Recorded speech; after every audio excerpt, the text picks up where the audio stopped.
Welcome to Journey Through the Gate, the Paranormal Portal podcast, as we delve into the many questions and wonders brought on by this supernatural experience.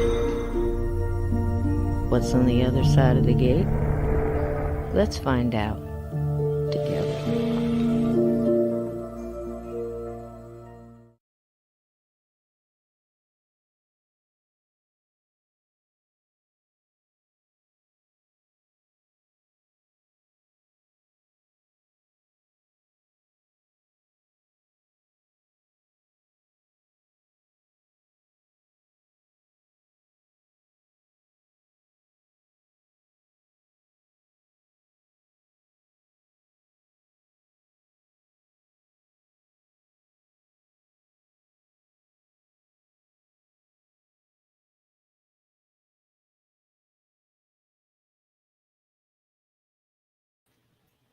See, it's already off the rails. It's already off the rails. So we have the wonderful Lynn Monet in here. Before I bring her in, there she's popping in and out. It's okay. It's okay.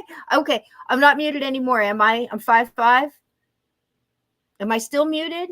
Okay, I'm gonna wait. Tell me, am I 5'5"? Good now. Okay, Fast. Hi, Fast. Hi, Ted. Boy, we had fun last night, didn't we, Ted? Don't tell anybody. But we had a blast last night. Be Kind was there. Donnie was there.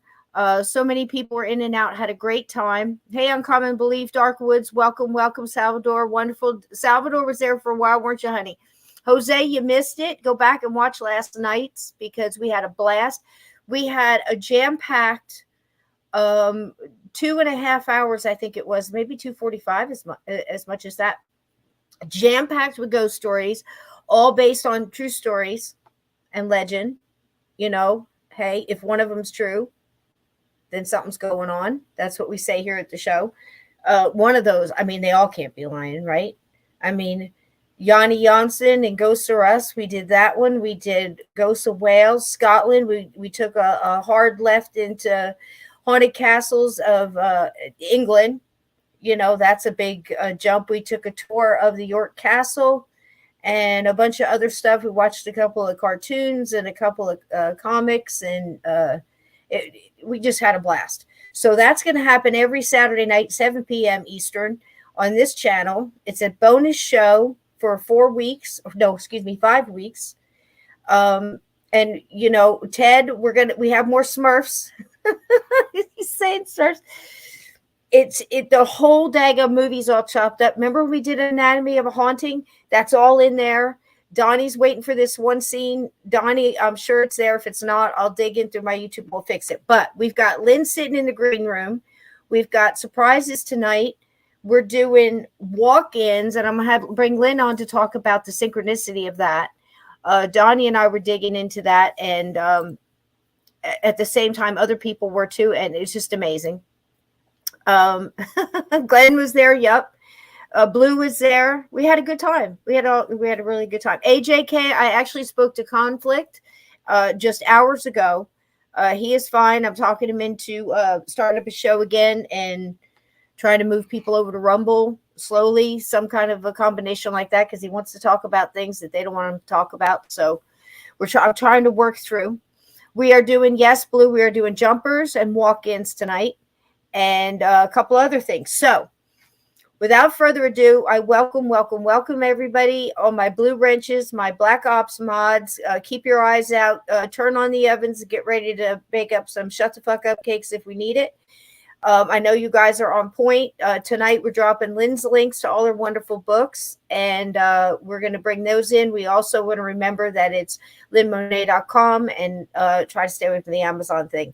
And like she says, it's not about the money. It's about just, she wants to make sure you get the books and you're not getting ripped off. Okay. So that being said, I'd love to introduce again. She needs no introduction. She's part of this show. She's going to be here every the last Sunday of the month. Is that this one? Well, we have her on a Sunday once a month, so we'll bring her on to tell you more about it.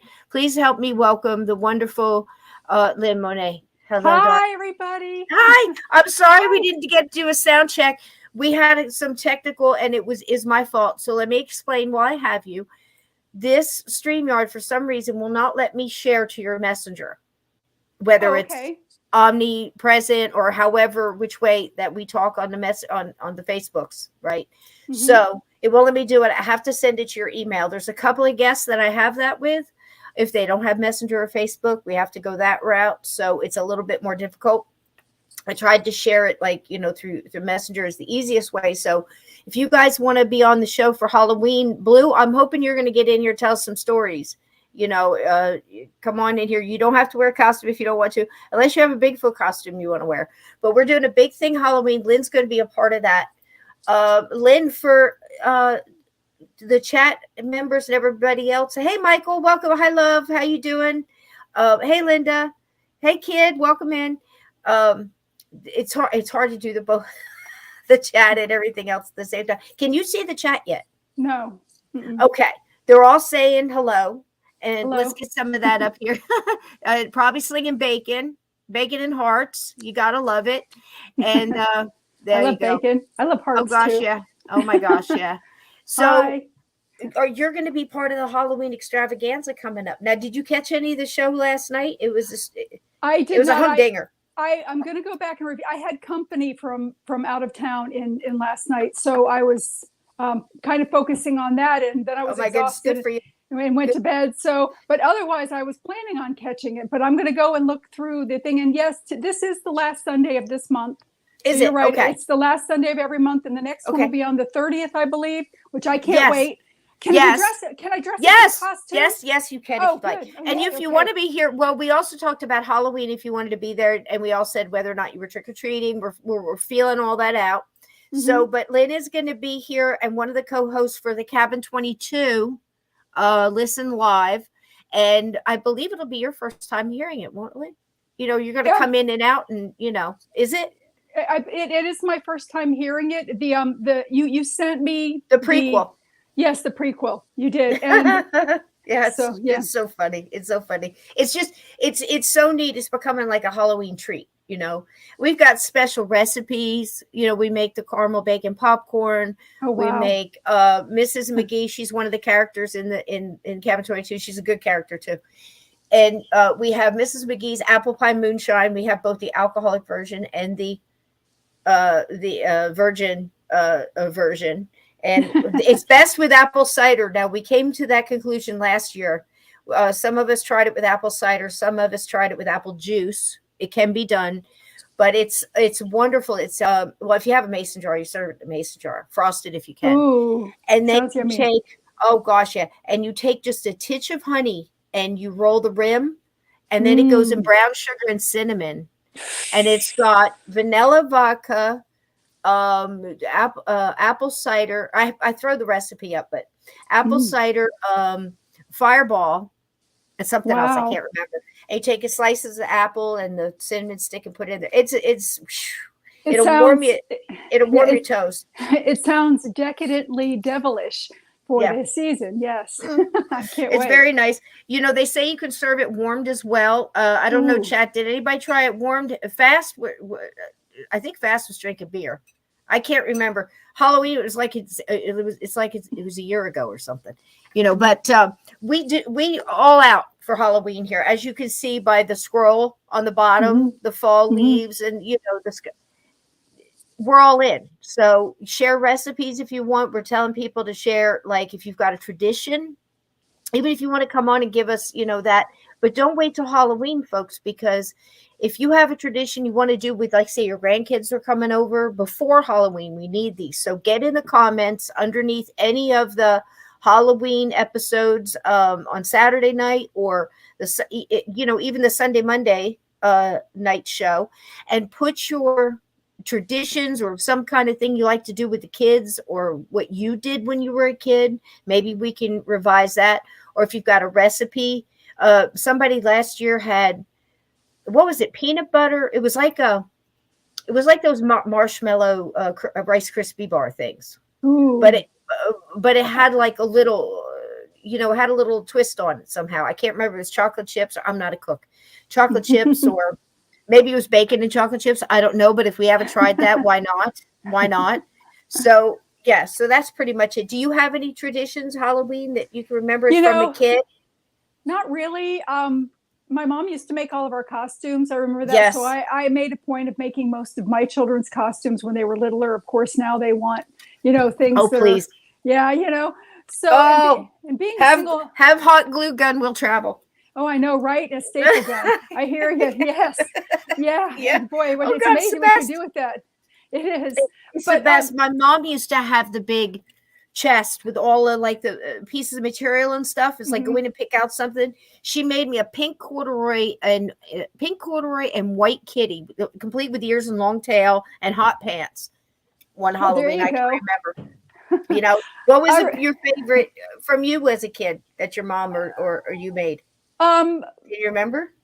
No, my mom ended up having a baby 8 years after me. So, we kind of did Yeah. our own thing. But I remember distinctly when Vampire Blood came out, and my father covered himself in it and laid down in the middle of the road. Oh. At Halloween, he did.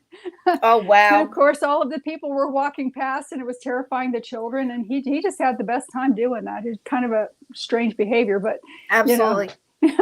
We're going to drop So- all those links, Cassie, and welcome in. Thank you so much for sharing the show so much. I'm sorry, I don't mean to cut you off, Lynn. I just seeing people jump in, and I want to make everybody feel welcome if I can. Of course. Glenn, we had a great time last night. Glenn can vouch for that. So that's the thing. I just want to make sure I got the housekeeping taken care of. Mhm. Every Saturday night, 7 p.m., we're going to do a 2 or 3 hour complete ghost packed treat bag. So it's everything from UFOs and Bigfoot and all these little snippets. I'm calling it Journey's Greatest Hits. There That might talk about your clickbait, right? So if somebody's pulling up music and they get our ghost stories and our treats. But anyway, we had a blast, and I'm looking forward to doing that every Saturday with you guys. We are going to do the Cabin 22, and I have a little trailer for that toward the end of the show. And that starts on the 24th. It's going to be a Monday with Steve. We'll replay the prequel and chapter 1, and we'll go from there. So if you want to, make plans for it now with the family, or if you just want to catch it the next day and listen on the way, it'll be between an hour to, hour and a half to 2 hours each chapter. I'm trying to keep it at. So, but it's a 14-hour book. We're going to do it in 1 week. So that's averages out 2 hours, 7 days. See the math, quick math. So we're going to do that. And of course, we've got the Halloween party for Steve's birthday party on the 31st. Everybody's welcome. Bring your ghost stories, wear your costumes. Everybody's dressing up. And if you want to dress up on the 30th, I'm down. I'll do 2 costumes. That's like awesome. But I think it's also the memories, the nostalgia of it. If you had a good childhood and got to trick or treat a couple times, especially that first night you got to go out with just your friends as a group, and the leaves are going across the street, blowing across the street, and things are flying in front of the street lamps and stuff, and you can hear the sounds, but you're and you're trading candy and telling spooky stuff. That's when Halloween was like at its absolute best. Yes. So that's amazing. Halloween's one of my favorite holidays because I loved getting to dress up and to go trick-or-treating, and I would get on my bicycle and I'd ride to the opposite end of the development that we lived in, and I'd take a pillowcase because all of the bags would always break. But even now with my own children, who I've got one that's 13, the other 2 are grown, but even when they were little, we would always do the pumpkins. I'd always make candied apples. Yes. And every year, and I would put a garbage bag in my trunk so that I would drive along with them while they would go trick-or-treating. Then they could fill up their pillowcase and then empty it into the garbage bag, each their own garbage bag, and then go back trick-or-treating with an empty bag again, so they wouldn't have to lug around the heavy bag. And we're talking trick-or-treating on steroids. Talk about candy. Oh my God. Oh wow, right. And yes, Glenn's right, the plastic mask that made your face sweaty. Yes. I remember the hard plastic ones where they had the eyes cut out and just a little slit for the mouth, and the rubber band, the white rubber band that went across the back. You got stuck in your hair if you had long hair as a kid. Yes. It was like Princess and I think Spider-Man and all kind of, oh gosh, yeah. And it came in a box and you got it down. We got it down at the, oh gosh, what was the name of that? Shatzo's 5 and Dime in downtown over here when I was a kid, and they'd have it all in the boxes, all on the shelves, and you got to pick, but they only had like 5 or 6 to pick from. That was a big deal, but I think the ones that Mom made were the best. And that was just, that was just something. It's the nostalgia along with the spooky stuff. I mean, if you're here and you're in this chat, you like, the spooky stories, and we've got them, and we're going to tell them tonight. Lynn, I've got a little snippet that I did, like an audio where I read a little piece of a chapter out of my book, and it's called Jumpers and Grinners and a Shot of Tequila, No Salt. So it's about what I perceive as jumpers.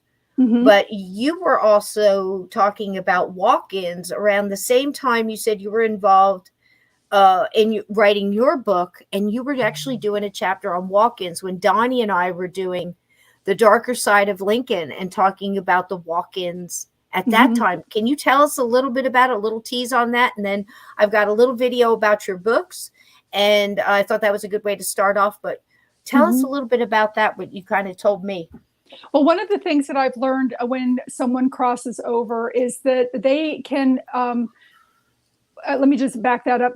Sure. From what I have learned is that there are 5 opportunities or 6 opportunities within our lifetime that we can choose to exit. However, as Cisco and I have both mentioned, suicide is not one of those. Suicide is not an option ever, but you do have certain times that you can. And if you miss one, you have to wait until the next one. However, there are times when someone else needs to come in. Maybe someone who has committed suicide needs to come back in to finish something.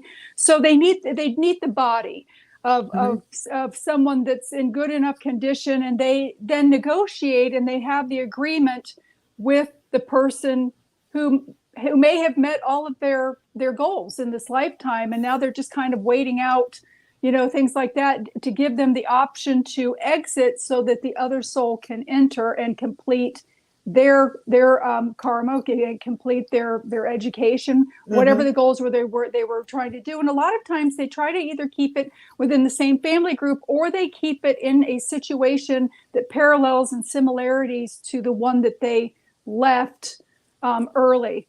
A lot of times too, on the other side, they have people that are following other people that are educating, trying to educate them and steer them to make better decisions than what they had made in the past for themselves. And they then let them go in at a point where they don't have to go through rebirth and go through the whole thing. They can just kind of enter in at that midpoint and proceed. And it's interesting because it's almost like the two souls are making a deal and a contract between each other. It's a mutual agreement, whereas a possession is different on the level of, it's usually a negative entity, and that could be a human, it could be something that was never human. Yes. And then it's a possession, and it's usually an oppression before the possession. And that's never really voluntary, although in most cases it is said that you have to do something to invite it in. Exactly. And that could be as little as, I hate to say it, but it could be at the wrong time, wrong person, wrong energy. It could be as little as using a Ouija board, because when you're using the Ouija board, you are actually giving permission for the spirit to go through you and use your hands, voluntary or involuntarily, to move your hands on that board. They're using your energy, and you're honestly giving it permission to do so. And that goes with most deviations. That's why it's like Lynn said. I was reading some of your bio today, Lynn, and at the very last, I forget what website it was on, but it said, basically, if you're having problems with ghosts, it is not a game. You have to take this seriously, because we've both seen what can happen when it goes wrong. And it's not as rare as you think, No, some people in the chat, so it's that all we do is try to put out experience, what we've learned from experience, we've learned through others' experiences, and try to put out the thought that, you have to go at this with a certain responsibility and a caution and precaution in any of the, levels of this, Absolutely. And, yeah.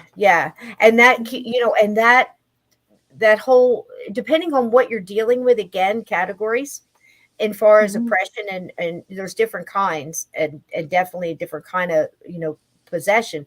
I don't consider a jumper. It is like a quick possession. It definitely is, by definition, literal definition. But it to me, they're a little different, because it's more like pop in and out. It's not takedown of the soul, usually a fight over the whole enchilada. Does it make sense? Yes, it does. And usually when they're jumpers, they are more like lost souls that have been human at one point. more. I mean, there are Yep. other things too that will do jumpers. I've actually seen, in a bar where somebody may have an attachment, and part of that attachment kind of separates itself and attaches to the guy, next to the person. Sometimes too. But yes, the jumpers are different. They're, like you said, they're kind of in and out. They're in for the drink for the moment. They're in for, whatever the person's doing, maybe the sexual act that they're doing, they're in. Or to start a bar fight, even to start a bar fight, or anything like that. In my case, as a bartender, I got to see it, in certain cases. And there's multiple times I was darn sure it was happening to people I was, may have been with, or were hanging out with that night or whatever. Hey, Bigfoot, welcome in. And Sapphire too, if I didn't say hi to you, sweetie. And I saw it happen, and people, it's so easy when you're around drugs or alcohol to blame it on those things. And of course, but it's also a great time for these things to hide and slip in. I said something in my book at the end of this chapter, and I hope you don't mind, but I figured it was easier rather than telling the story. I'm just going to play the whatchamacallit. We could take a break and get something to drink or whatever. But it's the same, believe me, as telling the story. It's just probably a little bit better because I'm actually reading from the book, and I won't remember certain details or whatever. So, but the thing is, it took me years to piece all this together over seeing certain things, at this bar, I saw this one entity probably 5 or 6 times do this, but I would catch pieces of it. It's not like you're standing there and you see it develop from the beginning to the end. Sometimes you do, but, with you, I know you said that you were writing a chapter on this in the new book, correct? It's in the Colors of Heaven. Yes. Okay. And you were writing about the walk-ins, but I do believe there's been several, I would grant to say multiple people throughout history that have had these type of quick, some can be quick, some can take over for months or years of somebody's life. And sometimes it just finishes it out, and the other one never comes back. It's insane. It seems crazy that we're saying this, but it's true. So I have this little video, a little bit about you to introduce you again to everybody who may not know you. And again, they're dropping your links. You had also someone saying hello, and I believe somebody named Kelly. Hi, Kelly. I'm trying to put up the hellos and all that, but I'm missing so many. Hi, she Jacob. wanted to know you're here. Kid is here. Sapphire, Elf, Ted, of course, Blue, all these wonderful people, Cassie. And I don't see Lindsay tonight, but I bet you'll be here. The wonderful Donnie Cho and Bigfoot and Nane, JK. Hello, everybody. So we're going to play this little vid, and then we'll just have some fun tonight. Like I said, Lynn, we are going to be unpacking these things throughout this year coming up. Hey, how you doing, Eric from Unseen? Great podcast, Paranormal Unseen. Need to get Lynn on if you haven't, Eric. Definitely, I'll hook you guys up. I mean, she's a wealth of knowledge and great storyteller, and she's seen some shit, right, Lynn? Yeah. So, and she agrees with me as far as all we can do is just put out there what we've seen, what we think. Be honest and open-minded about how we'll learn one more thing, and that means, it was bigger than that. We'll get pieces as our consciousness, what I mean, can accept it, I think. Yes. So terrific. And, welcome in tonight. Absolutely, Lynn. It's always wonderful having you. So we're going to watch this cute little video and that I did because I wanted you to see some of the book covers. Now, the third book, I didn't picture it because you don't have it out yet. Again, you're revising it, and when is it coming out again? I'm hoping by Christmas. It depends on how long, even Stocking though stuffer. Yeah, COVID is kind of waning, but still things are slow. Copyright is slow. Everything is just slowed down. And the people that are actually doing it are backlogged. So it's hard. And you want it right, and it takes so much time, and there's lots of hellos for you and everything. And Eric is saying he will contact you soon. It's a wonderful podcast. I mean, it's these awards and everything else, and just a great person, a fantastic interviewer, lives in Tennessee. There's ghosts all over the place, hates, Yes. so just wonderful to talk to. You're going to love that. See if we can catch some more. Aw. Yep. Ted. Hi, Linda. Ted says, "Yep, she's seen some shit." Yep. I always feel like it's Hi, Dorothy Brett. Hi, Ted. and Alice in Wonderland, sitting on a bench talking to each other. But I've seen some shit. It's Yeah, I funny. know, There's right? Donnie Cho. Donnie. So, well, I think we're gonna have fun when we do the Cabin 22 thing, and Donnie will I be can't here wait. with us. And like I said, dress up, and and I think your sweet daughter will enjoy it too. I keep Okay. trying to think when I tell you guys to bring in kids. I keep going, is that too much, or is this It is depends on this how old they are. Yeah. they should be yeah good. too but I mean, there's some gore and stuff and some rats. I mean, it's a Halloween story, and it's kind of a true Halloween story. So all right, here we go. Here's the video. I'll shut up.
There you go. Aw, thank you. You always Wasn't do that such- cool? Yes, you always do such an amazing job, and it brings tears to my eyes. I'm so flattered and touched Oh, by your it's efforts. so I much really fun. am. It's so much fun. And I want everybody to know, because I'll tell you, it's so hard to write a book. So many people in here should be writing books. I mean, I was telling Blue last night, dude, you got a book, write it, put it down, or else the stories are gone. When you pass, unless you've passed them on and people can tell them, or you've recorded it in some way. But it's so hard to get, now you're on your third. I'm on my second. I've got a third and a fourth in my head. And it's so hard to actually sit down and go through the process. And it's quite the accomplishment. And you've also worked in the medical field for multiple years. Tell them about that just a little, Well, I've been a nurse, I'll say, for over 35 years. So There you go. It's hard to say, isn't it? Yeah, it is actually 38 years now. 30. Yeah. We'll go there. But 17 years of that was in end of life care. So I saw a lot of people that would transition over and pass away. And there was a beauty to it. And I was hoping that some of my books would dispel the stigma around death, and to have it seen in a different way. I believe, Blue. Death is not the end. We really don't die. It's a matter of shedding our skin. And it just, I'm hoping to frame that out more that way. So, yeah. And I've done management as well. I've done the care management. So I really have enjoyed the work that I've done in helping people. And it gives you such an insight, obvious, to be there at that time. And it always touched me from the first time I heard you tell it, because as I've said here on the show before, I can look back and, hey, professional paranormal research, how you doing? Welcome in. Mm-hmm. And anybody else I missed, if anybody sees Laura in the chat, tell her we miss her and we love her. I think she's having some things she's taking care of, and we want to send love and light to her. And Edna, healing light, and to Lindsay, Grey Wolf Paranormal, and everybody out there. Tell them we send our love. And hey, Vixen, how you doing, love? So the whole thing is, I remember probably one of my earliest memories, and again, did not realize it was paranormal till many years later, as these things unpack and your consciousness is able to accept it as you're on this journey. You know how things peel back slowly. You know, this is so much more, I don't want to say organized, maybe, and I don't want to really say orchestrated, but it is kind of in a way, even though you are in charge with your free will and what you manifest and what your frequency is and what you choose to do, your choices, everything, you know, from your thoughts to your words to your actions to your choices, everything is a piece of you, you know, as you go through life. And even your spirit guides change through your life as you need them in their specialties. So if you think something has got that much rhythm to it, you know, and some kind of rhyme, even though we don't quite understand it, why would you think it stops at the death door? You know what I mean? It's like, okay, well, it just boom, ends there. Especially when you interweave all of what we know on reincarnation. Again, I can't prove it happens. I have more proof that it happens than that it doesn't. That's true. Yeah. That's myself. I can only speak for me. And I wholeheartedly believe in it, you know, and I don't know. Have you ever had a past life regression, or have you ever? I have. It's a trip. It went way back where they started me. I wasn't even in bodied form. And then the first 3 lifetimes that I came into physically, I didn't live past 2 years old. And then, you know, from there, I was actually the one of Henry VIII's wives. Her name is just slipped my mind, but the one that was beheaded, I was told that I was her. And I remember being in the dungeon of that castle, and I was depressed, and I was looking down. Why can't I remember her name? Oh my gosh! I'll think of it anyway. Just if you think of something else, it'll pop back. Right, exactly. I want to say Anne Boleyn. Yes, Anne Boleyn. Boleyn. Oh gosh, yes. She's still running through the halls there, from what I understand. She is part of her. Part of her. See, this is what I said. Part of her. Right. See, because she gets it. Because when you cross over, you can be in 6 places simultaneously. So there is a part of her that remains there. I was told that I was her. You know, and also you have to realize too that the way that the dimensions parallel each other, you know, there can be, because you can be 6 places simultaneously, another person can also be her at the same time, but in a different dimension, because they're all pieces that then come together. So it's kind of complicated to. It's almost like you're off learning in like 6 different ways, and then you come together at the end, and it's still all a part of the same. You know, bunch. It's like taking a bucket of water out of great ocean. Yes. And then taking 6 parts of that bucket of water and splitting it and having it experience what it's going to experience, and then bringing it back with all its collective stuff that's now in this water, a part of this water, its particles, its experiences, this residue of whatever it's been through. And then it all goes back into the same bucket, and you talk all about it. What'd you learn? You know, and it's more of a collective of knowledge. And how did you get through this? How did you get through that? It teach us now. I mean, it's an amazing thing. And people don't realize how diverse the universe is. I mean, for every star, that's a sun in a solar system. So to think that this Earth is it, and that's all that there is, you know, I mean, it doesn't really make sense, because for every sunshine and solar system, there are other planets that also have human type people on there, as well as other kinds of things. A lot of even the mystical things of unicorns, they exist in other areas. So with that being said, you know, being in all of those multiple places in paralleling dimensions or in spaces, I mean, there can be definitely, you know, more than one. Yep. And there's a couple of people that have stated this before, on multiple levels. I know that Sylvia Brown spoke of it. I know that Kim Russo speaks of it as well. Amy Allen as well, where she'll go into a place, just to give a visual, say going into the Lizzie Borden home, where she says that most of her is crossed over and is dealing with everything she went through. Because I'm going to tell you right now, and I'm sure Lynn, I'm just going to guess that Lynn's going to agree with me here. There was abuse in that home. There was something wild going on with the dad and sisters, and the two sisters, the seeking love, and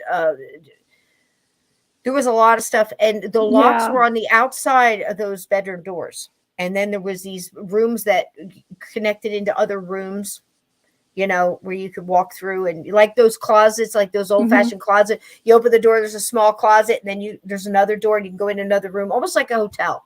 But a lot of old houses did this. So she actually said that part of Lizzie's anger and frustration and torment, let's say that, actually almost split off and made another entity that was still a part of her, but was just this pulsating energy of the dark of her energy. Right. And at some times would even take on a more sporadic look to her, you know, hair wild and crazy and crawling on the ceiling and the walls and things like this. And it's also energized and gets its power and agitation, actually, too, from people constantly going in and calling up, you know, the Lizzie Borden and the whole, and keeping the whole thing going. As to where there was actually an episode about it where the first thing Amy did is walk in and say, "There's a Ouija board here," and there was one hidden behind the couch.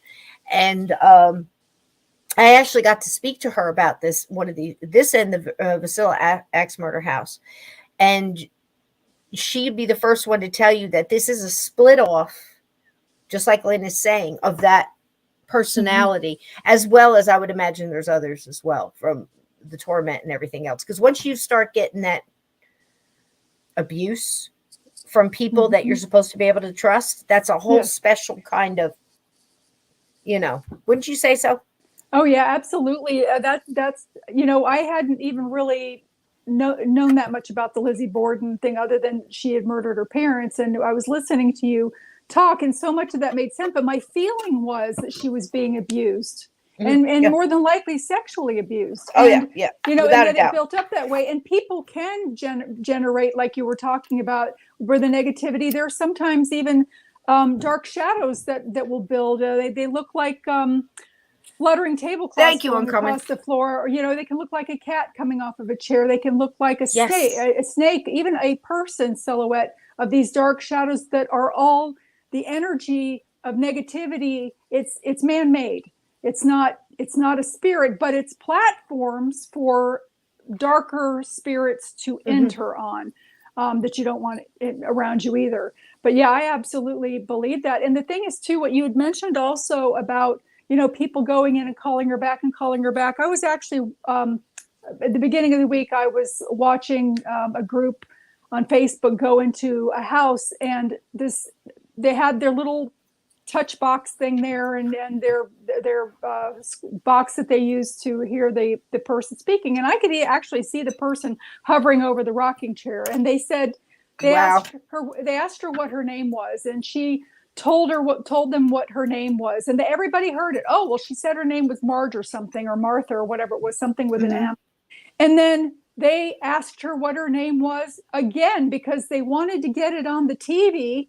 They wanted to make sure, they wanted to get it on the TV for people to hear. So she repeated it again, and they asked her then to touch the box in the room to make it light up. And she touched the box and it lit up. And they're like, oh, the light, it lit up. Can you touch it again? And she touched it again, and it lit up again. And then they're like, and what is your name again? And finally she said, "Get out. Get out. I've had enough." No kidding. You know, I mean, these people, these spirits are not trained monkeys. They are humans that have been educated. Preach it, girl. You know, Yep. So you need to talk to them like you would speak to anyone, not like they're there, just to So true. do that. And that's why a lot of times the spirits get fed up with the groups coming through, and you're going to hear them scream and get out. Well, I Right. would tell, if somebody asked me my name 3 times and to touch the box so that it could light up 3 And the times, energy I would it tell them to takes. get out too. Exactly. And that's another thing that they were like, oh, well, they were talking about how the energy and spirits, when they go into places, is more active. It kind of goes in waves, which is true, but they don't realize how much energy it takes for the spirit to be able to perform that physical act. And then they have to kind of recharge that way. And a lot of times they recharge off of the fear in the room, but Yes. but they have to, so they can't just come right back that quick. So it breaks my heart. Me too. To see this happening to the spirits that are being kind enough to come forward and identify themselves and to let people know that they're there. And not anybody ever asks these souls, do you need help crossing over? I do. You? Yeah. First thing out of my mouth. Here we go. Yeah. They don't want to ask me to the party because I'll cross I them know. over too. Say that all the time. Most of my friends are like this, and my chat knows this, that I bring people after so many years of, I was screening. Well, screening is a tough word, but vetting, let's just say, people when I was cross-legged on the floor at 8 up against the Zenith TV, too close, I was going to ruin my eyes, my mom would say. And I got to talk to these people like Richard Sennett, and, I grew up listening to like Barry Taft and the parapsychologists, and going back, and Harry Price, going back to 1938, and, even before that, if stuff was written down and journaled. And it just seems like all this time, I was thinking about it last night, watching all these ghost stories from around the world. You got 3 hours of ghost stories, just bam, bam, bam, bam, a couple UFOs and some Bigfoot. But still, even with Bigfoot, I can go back 50 years. It's literally the same evidence we pretty much have now. We might have added like the FLIR camera. We might have added, some infrared and the Ovilus and, Frank's box. And all these different, and I'm not saying anything against that stuff. But what have we really, achieved 50, 60 years later, or 100 years go back? 38, Harry Price was doing it at Borley Mansion, and Peter Underwood wasn't far behind, So, they have evidence that I can look at now and see that really we've got the same stuff. Ghost pictures, videos. I was watching one a couple of days ago. I think it's in another episode that's coming up in a Saturday night soon. But I think it was early 70s, and they have a video of a fixed camera that was on a doorway where a ghost manifests on the video right in front of them, and tries to make a figure and hangs for a minute, kind of glows a little. There's definitely an iridescent kind of light coming from it, forms and tries to come together. Mostly, I would say in the lighter colors. Who knows what kind of film they were using, so it's hard to say. But it wasn't CCTV yet. It was just old film. And quite honestly, I can look at the same thing. If they showed that on Ghost Adventures on Friday, full apparition, we found, or some of the older other show, there was another one where they did this stuff where the guy would go in and sit all night by himself, and the guy would stay in the van, and then they'd switch out. And these are, great investigators are trying to do things the right way. They got a full apparition, walked right past the door. This one was a little darker, more what you would say a shadow person, but more of, you could almost tell it was a guy walking. The arms and everything was more defined than you would think of a shadow person being, I would imagine. But, last night I was also talking to Blue live in the chat, who has a wonderful history of law enforcement and, things along those natures that, you have to have a sharp mind. You learn discernment in 10 different directions.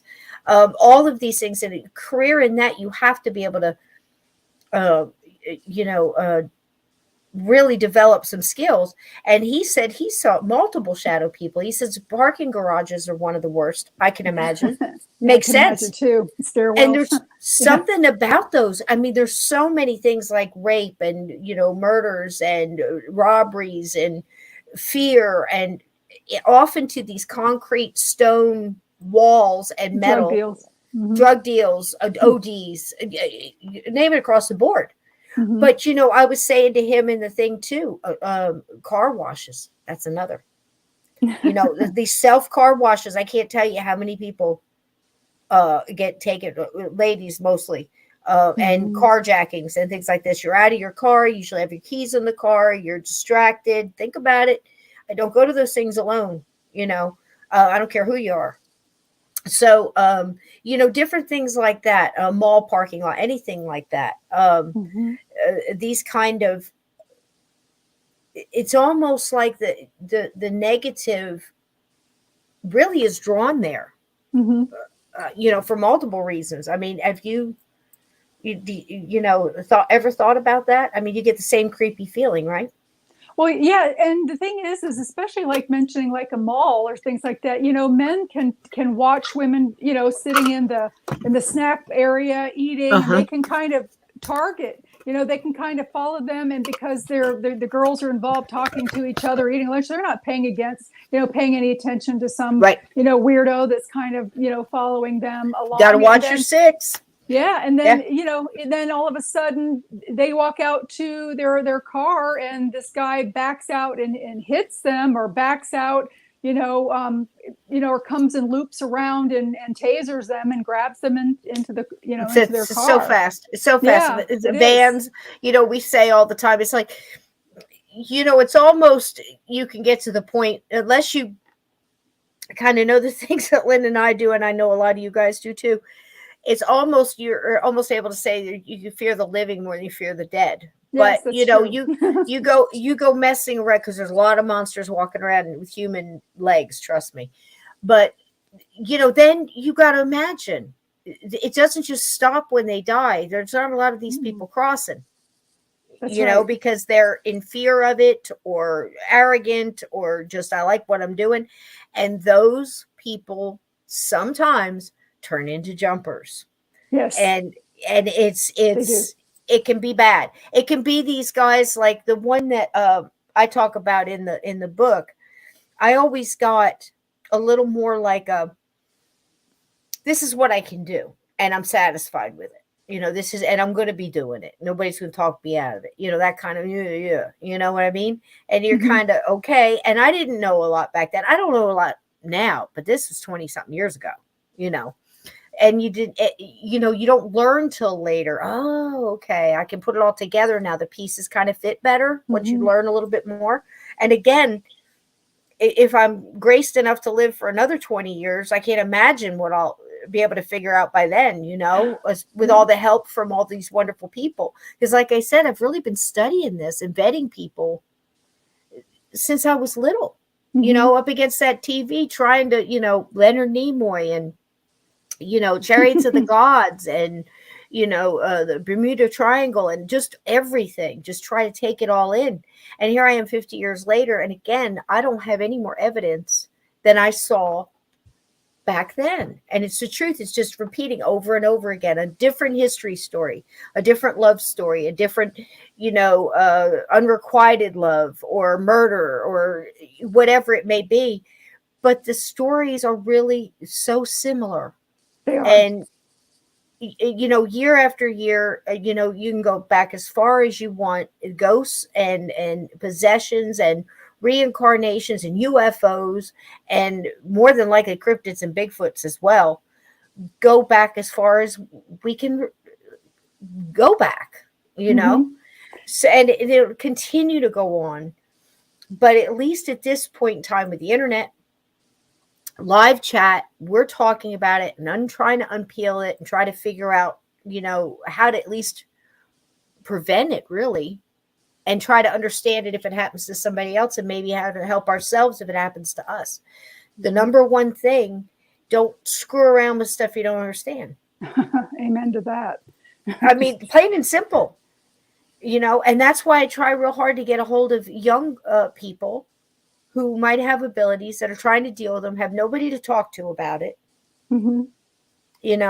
And it saves some time, really, and a lot of heartache in between of going down the wrong road for sure.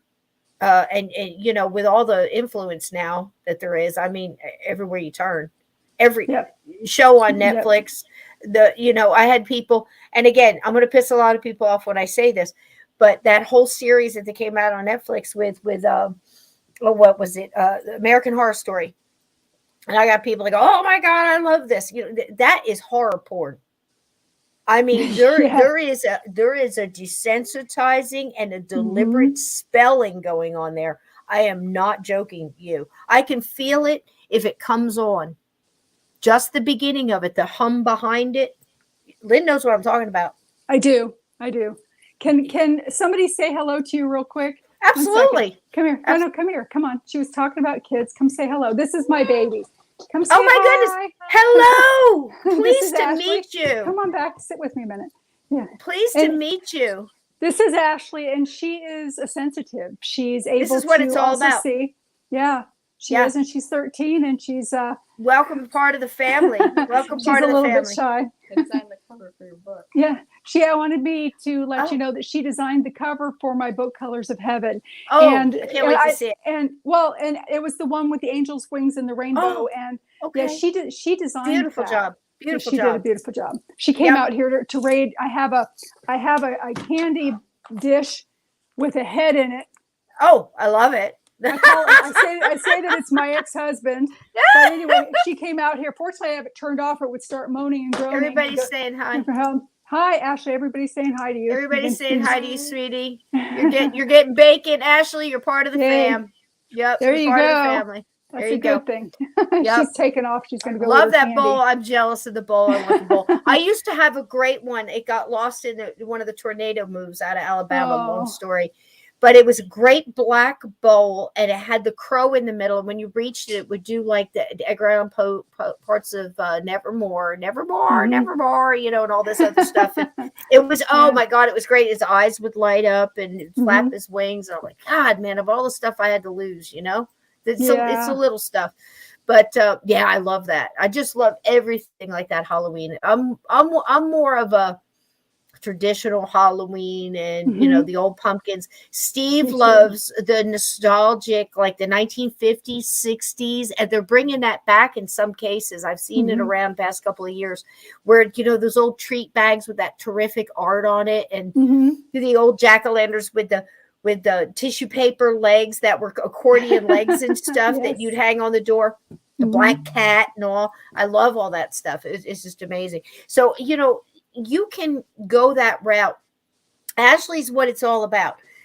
She's, probably smarter than, her years, because when you have this kind of stuff, it makes you jump ahead in a lot of departments. And some cases you kind of lag behind in some departments because you're trying to deal with an extra bucket of stuff you don't know how to deal with.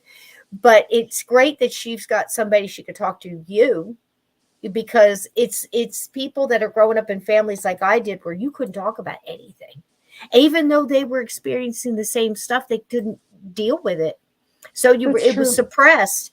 And then you try to find these different ways to go out. And with stuff like American Horror Story, and nothing against the writers or everything else, but you got to ask yourself, why is there? How many Saws are there now? How many Halloweens? How many?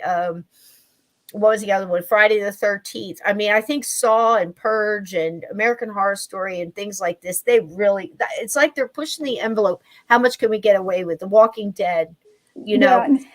You can different. you can only cut up somebody so many times.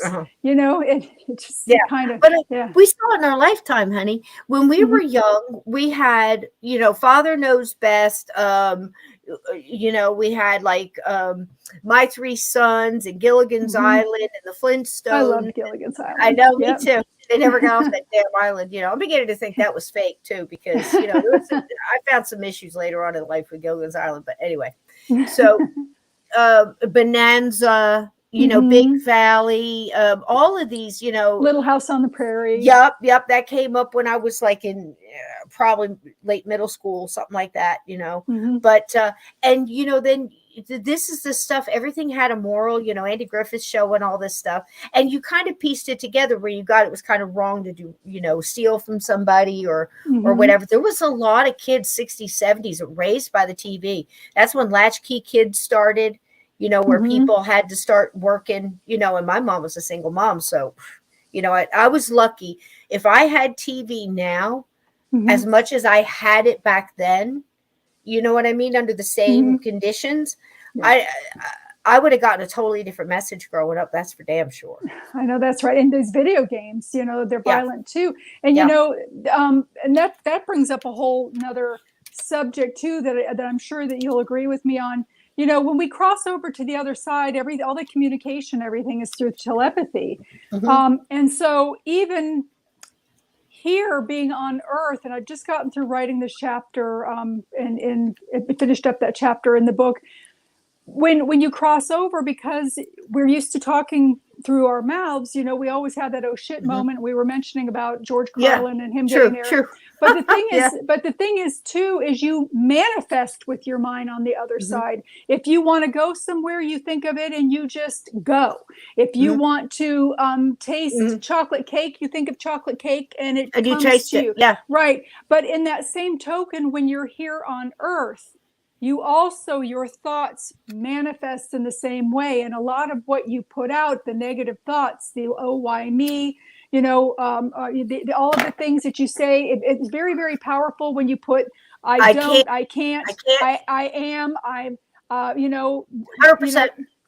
In front of it, because you send it out. And the thing about sending out the telepathy is that where, you know, the universe, for lack of a better word, it doesn't have the discernment. So it doesn't know when you're speaking in jest. It doesn't know, you know, when you're joking or being sarcastic. So, you know, if you say something, you need to be responsible for what you're saying, but you mostly have to be also responsible for your thoughts, because every thought creates an emotion and a response. So, and those emotions have to be kept harmonious too, because they create the chaos a lot of times in people's lives. But absolutely, you have to be responsible for what you're putting out. If you're putting out, oh, woe is me, well, you're going to get more woe is me. Yep. I can't get a break, this and that. You just have to adapt and overcome. There's a lot to that. It's not just a military thing. It's not just a motivational thing. It's a spiritual thing too. It's a spiritual thing. Absolutely. It's like you learning to be, you know, I'm a willow, I can bend, but you also kind of have to have almost like oak roots too, to where, you know, I'm going to stand, but I'll bend with it, but I'm not going to break. And I'm not going to let you put me somewhere where I'm going to snap back to where I want to be. And, you know, it's almost like that. You know, I love that in Pocahontas where they did the whole grandmother willow, where she was wise as well as, you know, and she was just chill, you know, and it's almost like that. And it's a little bit of sitting back and willing to, you know, look at things with an open mind, even though you may be wrong, even though, be kind. Lynn is telling us to be kind. She says it's true. That's it. But you're not just being kind to other people. People get that a little wrong, I think. And this is just my opinion, but it's also being kind to yourself. Like Daniel Brinkley says, I hug everybody now, but I'm not hugging you. I'm hugging me. You see what I'm saying? Yes. You know, and, you know, to bring it back to the whole walk-in thing, if you're going through, you know, if there's something important that you need to do, but your body for some reason just cannot carry on. Use Lincoln as a thing here. I believe that he himself had this. Donnie Cho brought it up. He researched it all, and I also found information on it. And it's really amazing if you think about it. It doesn't mean that Lincoln wasn't there. It's almost like you're kind of asleep and something else takes over, but you're willing to have this happen to get you through an important thing. What the country was going through at that time, pretty damn important, I would say. So, you know, to try to move through it. As well as John Brown playing such a part. There's, of course, unsung heroes that did many, many important things that moved this plan along or this chain along. You can go all the way back to the founding fathers, go back further to indigenous peoples that did things that pushed whatever this is that we're supposed to be doing right now and learning as a human group, really globally. And nature goes with that, guys. If you notice, nature just keeps trudging on. It adapts and it overcomes. We keep taking more of its woodlands and more of its, its area where it lives. That sounds familiar, doesn't it? Think, the what happened to the Native Americans here, let alone around the world, but pushed out. And they have to adapt to wherever they've gotten, even if it's a natural thing, wildfires, storms. Cabin 22 is about this. It was a major storm in the Gulf Coast, in New Orleans and around that area, pushed the, certain, I won't give the spoiler, but push certain, things of nature to higher ground, up into Alabama and Tennessee and spread out, Georgia, where they wouldn't normally be. Just like the raccoons over the years have learned to do latches on the gates or open up garbage cans or open up your screen door and ask you for a sandwich, whatever, it's happened here.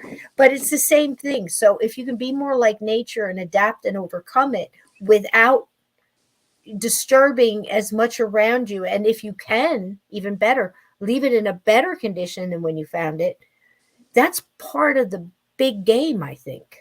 It is. And, it's so hard for humans to do that. They've actually done studies with mice and with humans, and where they would set up one of those maze trays, and they set up 3 of them.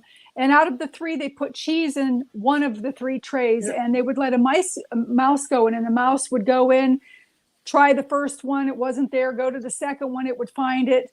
And eventually, over a couple of days, they would put the mouse in and they would go straight to the second one and out of the 3. So then they took the cheese and they moved it to a different one. So the mouse goes in once or twice looking for the cheese in the middle one, and then goes out to the peripheral and finds it in the third one. Whereas a human will keep going back to that same second one, looking for that cheese to the point of nauseum almost. It's very difficult for them to make changes unless they really, really want to do that. It's incredible. I mean, even watching crows, you can put, a nut or a seed or some peanut or something at once, and it'll go and fill the thing up with water to make the peanut float up, knock it over and use something to pull it out. They're so adaptable. And I think we have to be that way too, but not only to survive in whatever the hell's going on now, but to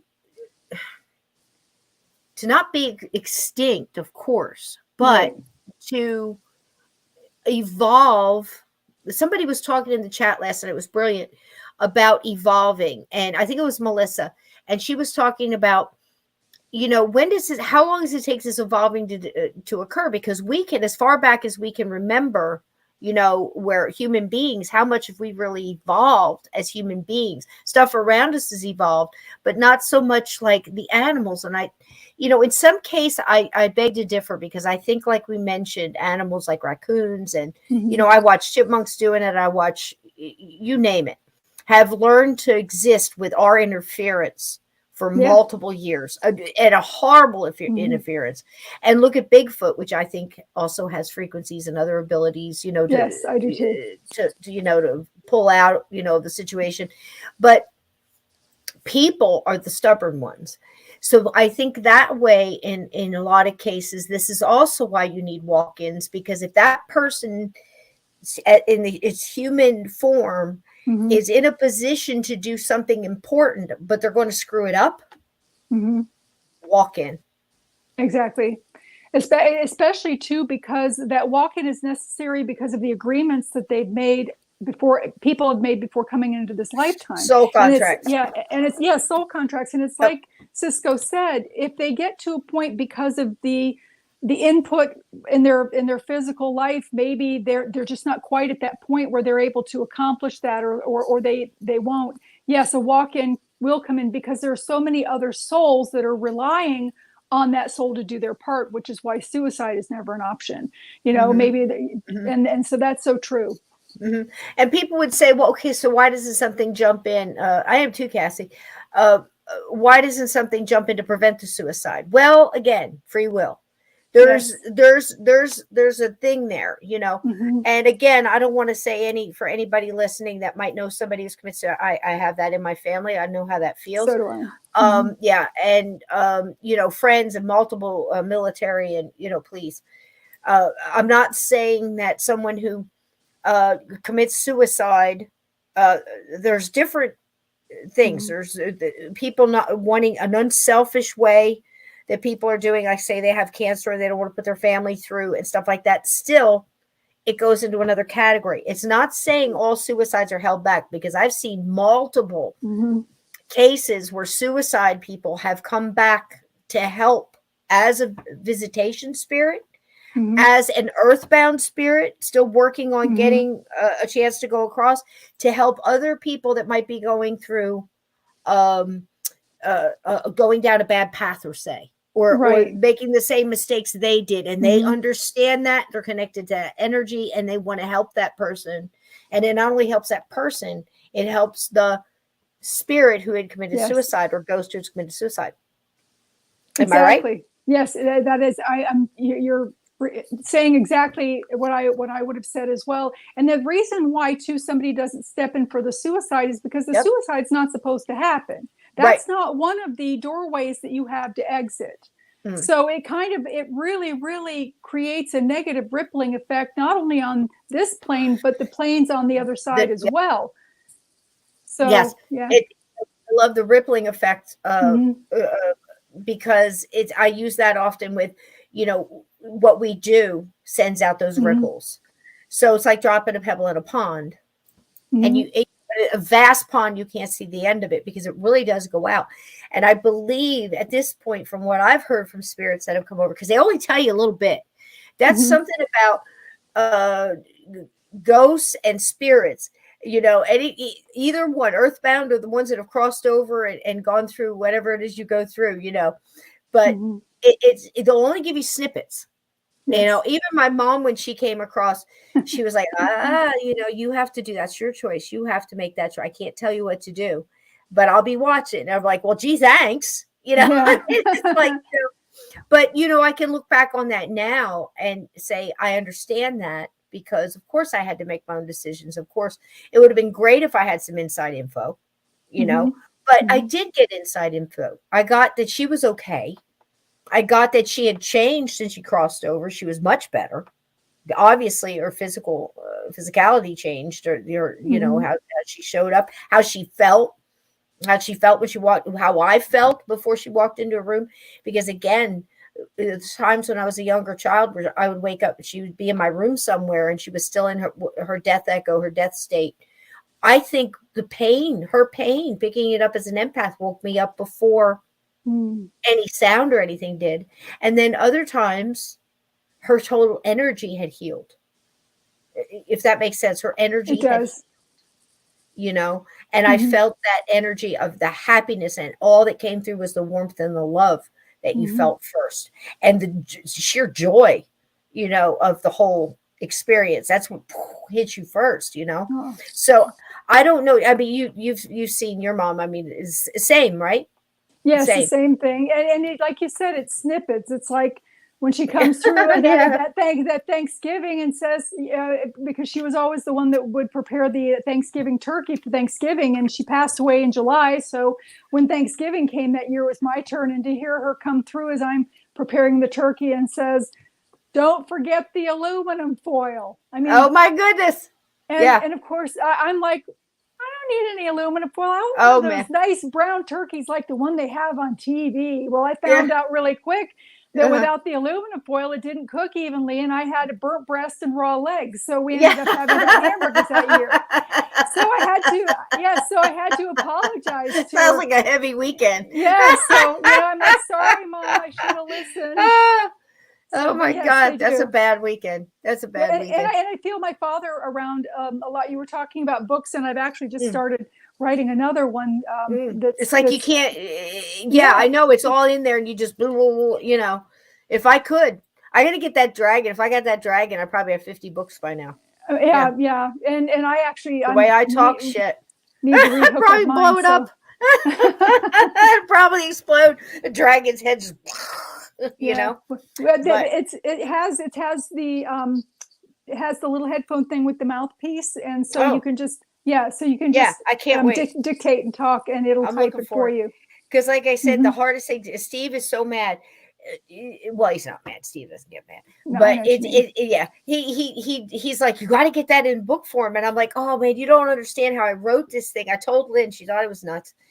And I had to do all the narration on this. I do everything backwards, but I figure it out. I just do it really hard way, you know. So when I wrote this thing, and of course I wrote this cabin thing. Sometimes, like I've said, 20 pages, and I don't even remember, like, you know, half of it. So, and when I did the narration, each person had a different color. The font would be really big, so I know that I had to change from my kind of like baseline Dave. It's kind of told through like Dave's perspective, and then a little narrator, you know, looking into the whole thing, you know, but not much. It's more like a Dave thing. But every time the characters would change, everybody had a different color. So like Mrs. McGee would be orange, and little Jacob would be like lime green. And in my artist's mind, now this sounds so wackadoo crazy, and I have no idea. I'm not a psychologist. I don't understand the brain by any means, but it for some reason my mind would automatically associate the color orange with Jacob's not only his voice but his feelings, his you know, I was going from a 70-year-old caretaker to a 6-year-old boy back to a 40-year-old woman from Tennessee, and it was crazy. But the colors, man, you know, when I saw turquoise, my voice automatically changed into sheriff, cook or something. It was weird. I'd love to get a hold of a psychologist that could explain that, but for some reason the association. But to take that book and go back to making it all in one size font and all in the same font, and then have it loaded up as a book. There's a lot more to it. So I'm thinking the dragon might help. So are you ready for a little video? You want to hear a little bit of the chapter out of the book on jumpers and my experience at the bar? I'd love for you to hear it. If you want to go get a drink or something, it's like 10 minutes or so. Yeah. But can you still hear? Yes, I can. I'm not winking at people to be weird. I thought you were flirting with me. Yeah. Well, I have an eye contact in this one eye that's rolling up like a taco. So I have. Oh my God! Eye must be dry or something. So I'm gonna go get some eye drops real quick. Go take care of that. Take your time. Okay. I'm gonna play this, and I'll just you can pop in when you want to, or just listen. Okay. Here we go. Okay. All right. Following is a sample chapter from the book We Are All Children in the Wilderness of the Afterlife, a guided tour through a haunted life by Cisco Murdoch and Steve Stockton. The chapter is Jumpers, Grinners, and a Shot of Tequila, No Salt. Now, my first encounter with what I call a jumper was very memorable. Now, any medium, transmedium, or the like can tell you their familiarity on jumpers. The evil intent doesn't always jump right at you, so to speak. They also have many of the same characteristics of ghosts, in the sense that their earthly character is still with them. There also seems to be a distinct draw to the things they were drawn to in life, meaning alcohol, drugs, fighting, and things like this can be a draw for them. They can't taste or feel the effect of these things in their present state, so they need a body to do so. If a living human being is indulging in these things, it lowers their own vibration. Some say it punches holes in our protective aura of light. Either way, a few times in my life I have worked as a bartender. And I have not only seen some crazy things living humans can do, influenced by alcohol and a hot temper, I have witnessed jumpers help that along. Keep in mind, buildings are buildings. Ground is ground. I don't care how long a building has been there, the ground was there first. Things have happened on those grounds we will never know. And the ground will never, ever forget. Not every earthbound spirit is stuck where they passed. Not every building that is haunted had to have the person pass in it. Ghosts are often drawn to many things. Sometimes just a person's light or abilities can draw the earthbound ghost. They may be attached to a piece of furniture, a painting, or other objects. A certain place where other spirits are can get the attention of a ghost. They may not even be aware of each other. Like bugs to a back porch light, they are drawn. A jumper, craving the taste and feel of an alcoholic beverage that they knew in life, may be drawn to where others are enjoying the same. The energy of people gathered together, drinking and socializing, is a powerful draw. And a thirsty ghost has had a little time to learn some tricks. Well, I give you the jumper. I was a manager and bartender in a small bar in Alabama. There was a huge influx of military on temporary duty and regular town residents. I knew the locals well, and being a veteran myself, got along well with the military that came through. People would start milling in early evening, and things would start off quiet, so there was time to talk with a few people and exchange a joke, or how was your day, before things got rolling.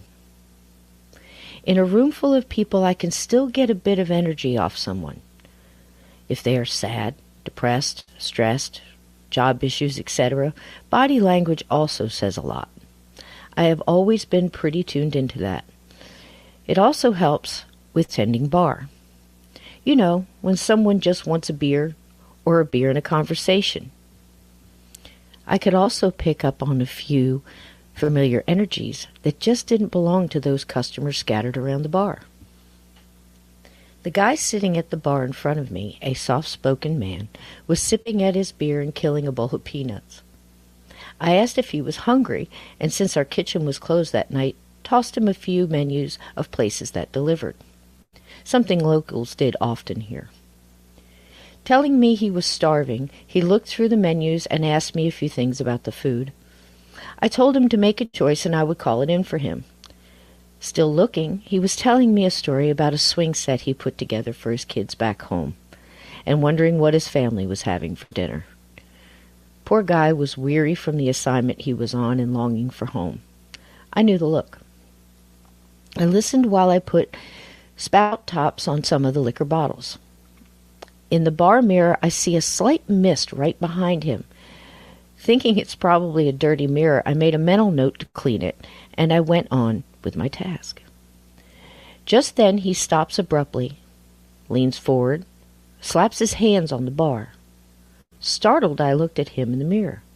The misty spot was gone. He looked back at me via the mirror and says, "Shot of tequila, no salt." I was stunned. His total personality changed. His body language changed.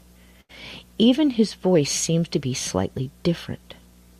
Keeping my eye on him, he was stretching and rubbing his neck. I asked if he had a choice of tequila. "Gold," was his response. I held up the bottle of Cuervo. He gestured with a nod and a smirk. Then he fixed his gaze on the bottle as I poured out the shot. He barely let me set the shot glass on the bar before snatching it up, downing its contents, then wiped his mouth with his sleeve. "I'll put that on your tab," I said, still a bit thrown by all of this. "You do that." He smiled and got off the bar stool and made his way over to the pool table, searched his pockets, and came out with some change. He put it in the slot, pushed in the coin feeder, and the balls fell out. He racked them up, chose a stick, and proceeded to clean the table. This guy was a pretty good shot. landing back shots and doubles as good as any I had seen over the years. I moved on, setting up the bar. A few other people wandered in, and I was sidetracked for a while as I took care of things. I heard the pool balls drop again, signaling a new game. "Hey, man," I called over to the guy as he wrecked a new game. "Are you still wanting to order food? They're going to get busy soon." I knew from experience dinner made for long waits on deliveries around here. "Not hungry," was the reply, followed by this: "Shot of tequila. No salt." This seemed extremely odd to me. Not 15 or 20 minutes ago, this guy was starving. I glanced at the bowl of peanuts he had been eating and thought, okay, maybe he just got full of them. I poured the shot, called him over, and he repeated the same moves he had done before, right down to the wipe across his mouth with his sleeve. He smacked his lips and did a little dance with his pool stick as he made his way back to the pool table and started sinking shots again.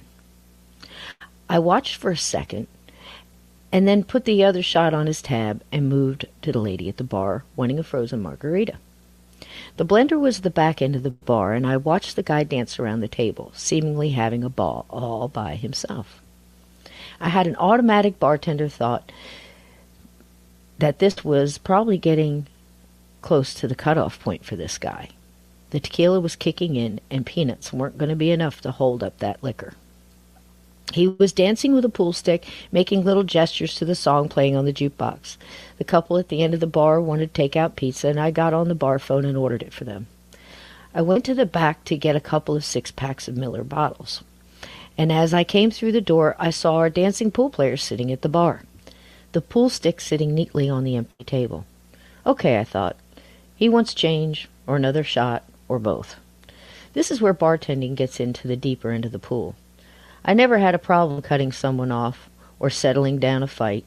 I usually could catch it before it got to the hot point. This guy just had an odd feeling about him. And he sure switched on me quick. He was sitting on his stool in front of his room temperature half mug of beer and the bowl of peanuts he had left behind. His arms were crossed on the bar and his head was down. I set the beer down and made my way over to him. "Hey, man, are you doing okay?" I eased into this space trying to feel out what was up here. "Not so much," he mumbled a bit, lifting his head. He then ran his hand over his forehead and right through his crew cut. "My head is killing me." "Okay," I answered, scanning his face and eyes. He looked different. His voice was muffled, but soft-spoken again for sure. "Maybe we need to get you some food. I don't think this is going to do you any good." He reached for the mug of warm beer, and I pulled it away. "Would you like me to order you a burger or something, or get you some coffee?" He just looked totaled, poor guy, like everything hit him at once. He reached out and gently touched my hand. "No thanks. I'll just get my tab and go to my room. My head is killing me." His eyes were kind again, and I just felt sorry for the guy. The odd feeling I was getting off of him before seemed to be gone. The guy who missed his kids and built their swing set seemed to be in there after all. The bar was in a large hotel, and often the patrons had rooms there while they worked their temporary duty on base. "Sure, man, no problem. But take these with you and order something." I grabbed a little stack of takeout menus and put them in front of him. "Or get room service. You need to eat something, okay?" "Thanks," he said and smiled up at me. "I'll get your tab, hon. Hang on." I walked over to the register and grabbed the receipt book I wrote my running tabs on. I looked up into the mirror at him, evaluating if I needed to get the front desk to send over one of the guys to make sure he got to his room. Okay, just then, there it was, the mist again. It was moving this time just behind him. I kept watching as it seemed to circle around behind him a bit, then shot off over the pool table, did a circle above it, then thinned out and went through the kitchen doors and disappeared.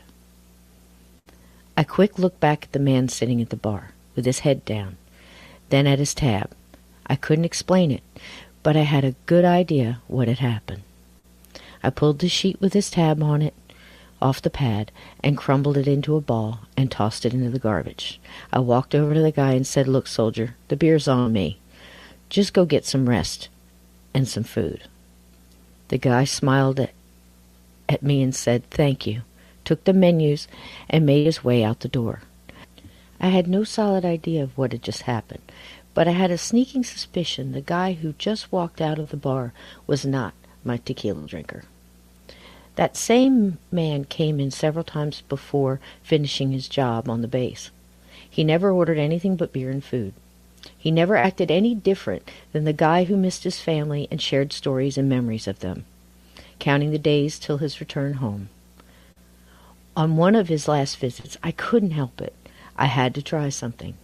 The place was quiet, just a few people scattered around at the bar and a few tables. He looked tired, but in good spirits. No pun intended. I reached into my tip jar and grabbed some quarters. "Here you go, hon." I placed a couple in front of him. "Go shoot some pool." He looked at me and smiled. "Thanks, but I don't play. Never got into it, really." I smiled back at him, my thoughts confirmed, and answered back, "No problem. Go play yourself some music." He did, and as I listened to you two singing out the lyrics to "With or Without You," I watched the doors to the kitchen and thought about how quick this poor guy had changed that day. He eventually finished his job and returned home. I was honestly relieved, because I had no idea what to tell him, or how to explain it. But I still think of him every time I hear that song.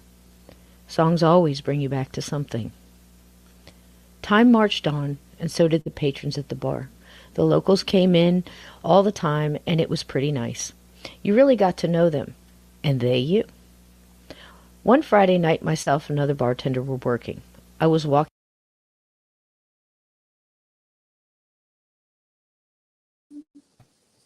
Hey, kiddo, are you all right? It's got a few more minutes. You good? I'm good. I'm good.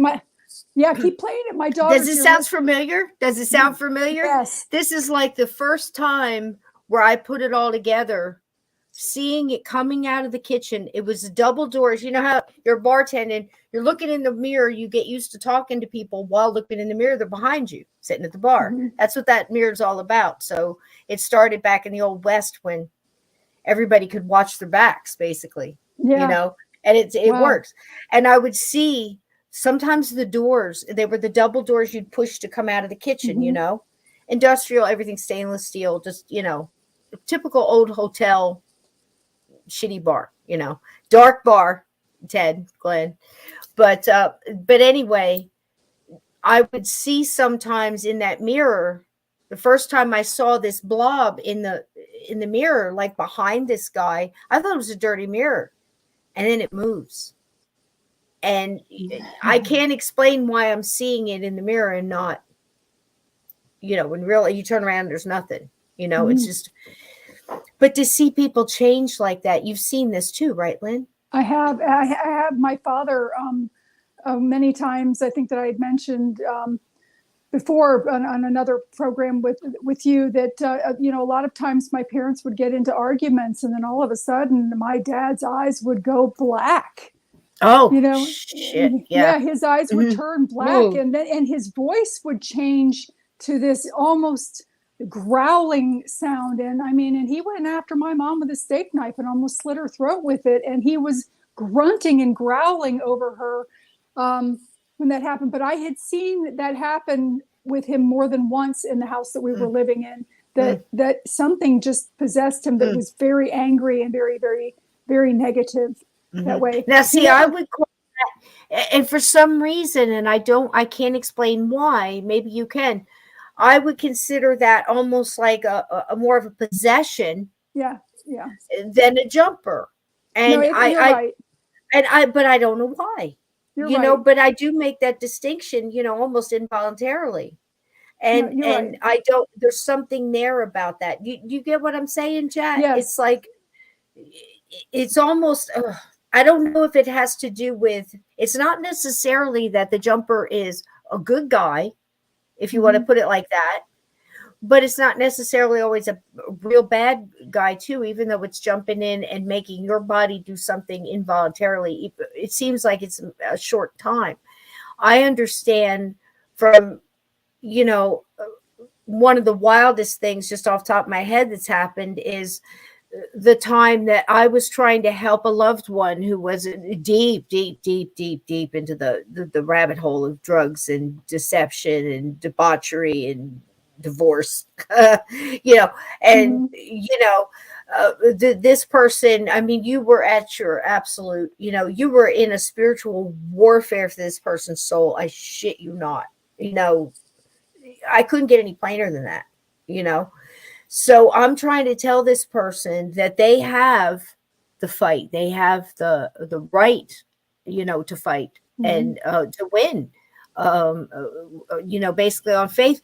That's why I put that in that little video I did for you about that quote that you said about what puts you through. It's not just a challenge of your physicality or your mental ability. It's your faith. It's your, you know, what are you standing on? Where's your foundation? And it's everything, you know.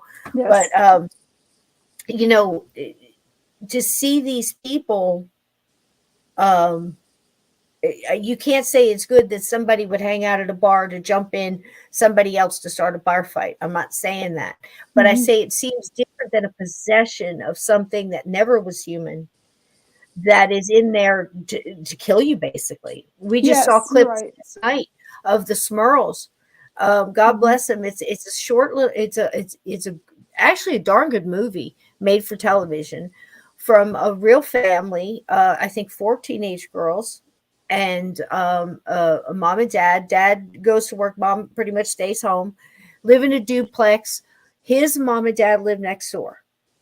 Okay, so you got the play. This happened in the 70s, right outside of, I want to say Long Island. It could have been Staten Island. It was one of the islands. And anyway, horrid things happened in this house, as you well know can happen, you know.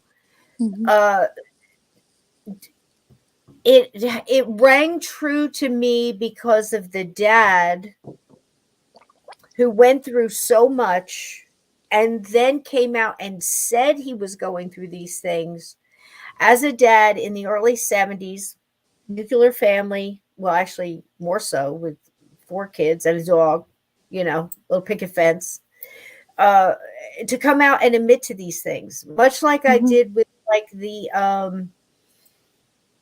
Betty and Barney Hill.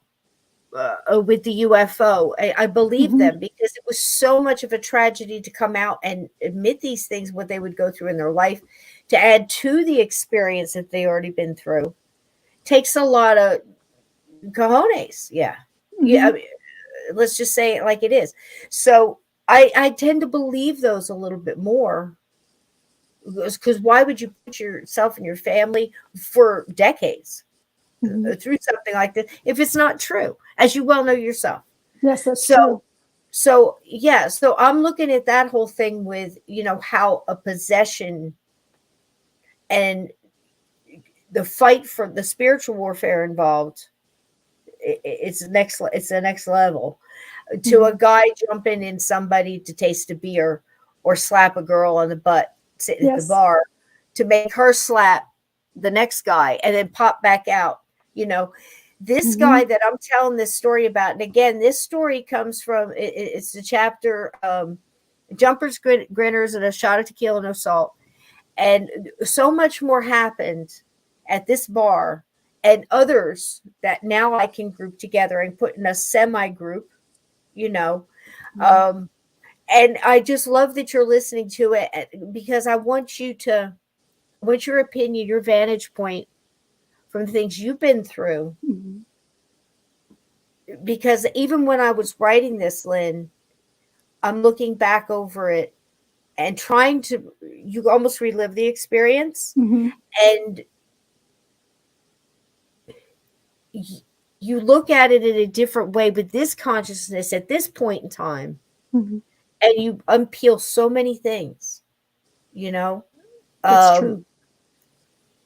And plus, you know, how do you communicate with these ghosts if they don't want to, they're not on that level of communication? They seem to have a lot of energy, a lot of ability, the tricks they've learned, you know, if you want to call it that, or, you know, for lack of That's a better true. word. I don't know, but I'm just glad you're listening to it. And then it's got a few more minutes, and it's just a couple other examples of it. And then I want to get your opinion on it, if that's cool. I was very drawn into it. I would love to hear more. Your voice is just, it's almost melodious in the sense that it's very easy to listen to. Yeah, no, I'm enjoying it very much. And my daughter was sitting here listening to it as well. Oh, cool. And that's another thing. Tell your daughter that the whole reason I'm pushing Cabin 22 on you guys, and I'm so sorry to do that, but it's the thing is I know the experience you're going to have listening to it, and it's not because I wrote it or anything like that. It's not. I swear to you, I give honestly Spirit somebody credit for and people along the way and everything else. It's not just me, believe me. A lot of that came out of nowhere. It had to be something else, I swear to God. And who's to say it wasn't? Who's to say? I think there was some people hanging around that had a story they wanted to tell. I agree. I agree with you. Are we are we where everybody can see us right now, or is it just you and me? You and I can, everybody can see us right now, but I'm going to take us back out and finish the last few minutes of this. I would love that. Are you having, is your other contact going on you? Nope. I can manage it. I only have one bionic eye. I've got one for magnification, so I don't run around screaming for my peepers, and I've got a pair on my head and dangling from my chest, but I can't find anything. It's kind of like a monocle, but in today's version. Remember the little monocles? They were so good. They were cool on some people. Exactly. Some people could pull those off. No shit. Okay, so there's a few minutes on this. I'll take us back out, and then we'll come back and we'll get your opinion of some of the other things that happened here in comparative to some of the things that you've been through and what you think at this time in your journey. Because again, a lot of this is theory and experience and data that we've collected from multiple different people. And this is what we've come up with as of this point. I mean, that's basically all we can say. It's kind of a fluid thing, isn't it? It is. And one more thing that you had mentioned in a previous show as well, that this mostly happens with people that are unprotected. And I love the wording that you used that has cracks in their windshields. Jumpers can't attach and go through all of us. They have to pick certain people that are going through depression or going through drug addiction or that are, have had a recent surgery where there's infirmed. Yeah. Or they're sick. And like Cisco had said, cracks in their windshield, and they take advantage of that. So I told somebody I love dearly, that not to go into a place that I knew had, I had heard snippets that this place was leaning more toward the darker side of things and encouraging things like, I don't even want to say encouraging, but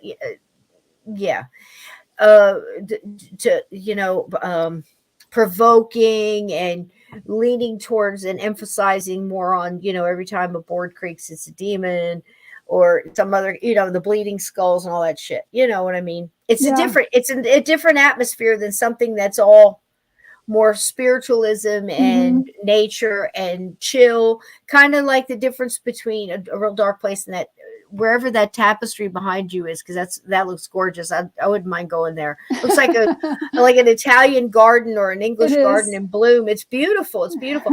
And when you were saying earlier about past life, and I believe you were talking about Anne Boleyn and that era. Look what you've surrounded yourself with. This is what you're drawn to, yeah? And all that tapestry, that's all it was there, because they hung this stuff everywhere for warmth, because it was all, they didn't even have windows. They had windows, but no glass, Yeah. Ironically, you were mentioning that. It's and funny. I recently had somebody tell me when I was talking to them, they told me that I was Monet the painter in a previous lifetime. And I'm like, really? And they're like, but it kind of makes sense because I do paint. So, and then the name, everything, there's a reason for everything. It's not it's a coincidence. It's so true. It's so true. And it's funny because you meet other people and you hear all this time, old soul, and I always kind of like, they never sat well with me. It's cool. It's really cool to think about because it gets you thinking about it. It gets you on the right track. Most people like I said, whatever you're ready for at the time, because Exactly. everybody gets downloads all the time and absorbs different things. But anyway, the whole thing about that, just never mind. I'm going to go off on another 20 minutes. We haven't even finished this, but anyhow, it's I get excited when I'm with Lynn and this is the reason, because I can just say something and not have to explain it. She gets what I'm talking about, and she's at the same understanding in a lot of places that I am, and I'm doing my best to share it with you guys because I know there's a lot of other, you guys out there listening that click with this too, and trying to put pieces of your life with all this, experience and stuff. So as a collective, you know what I mean? So give us your feedback if stuff like this has happened. The stuff you learn in chats is amazing, So let's finish this. Go.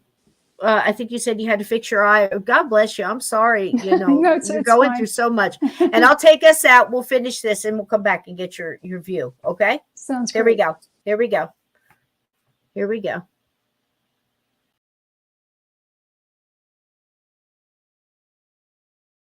Walking through the crowd with a tray, picking up orders and cleaning off tables. It was a good crowd and people were having fun. There were a couple locals playing guitars with some of the guests from the hotel. Often repeat customers would bring in an instrument or borrow one of ours. It was kind of an open mic free-for-all, and it was a surprise and usually pretty cool. One of the guys that was there with a group had been tossing back cranberry juice with a spritz of Collins mix all night. It was kind of cute the way he said it, like he was actually ordering a drink. They had been there a couple hours and everything was just fine.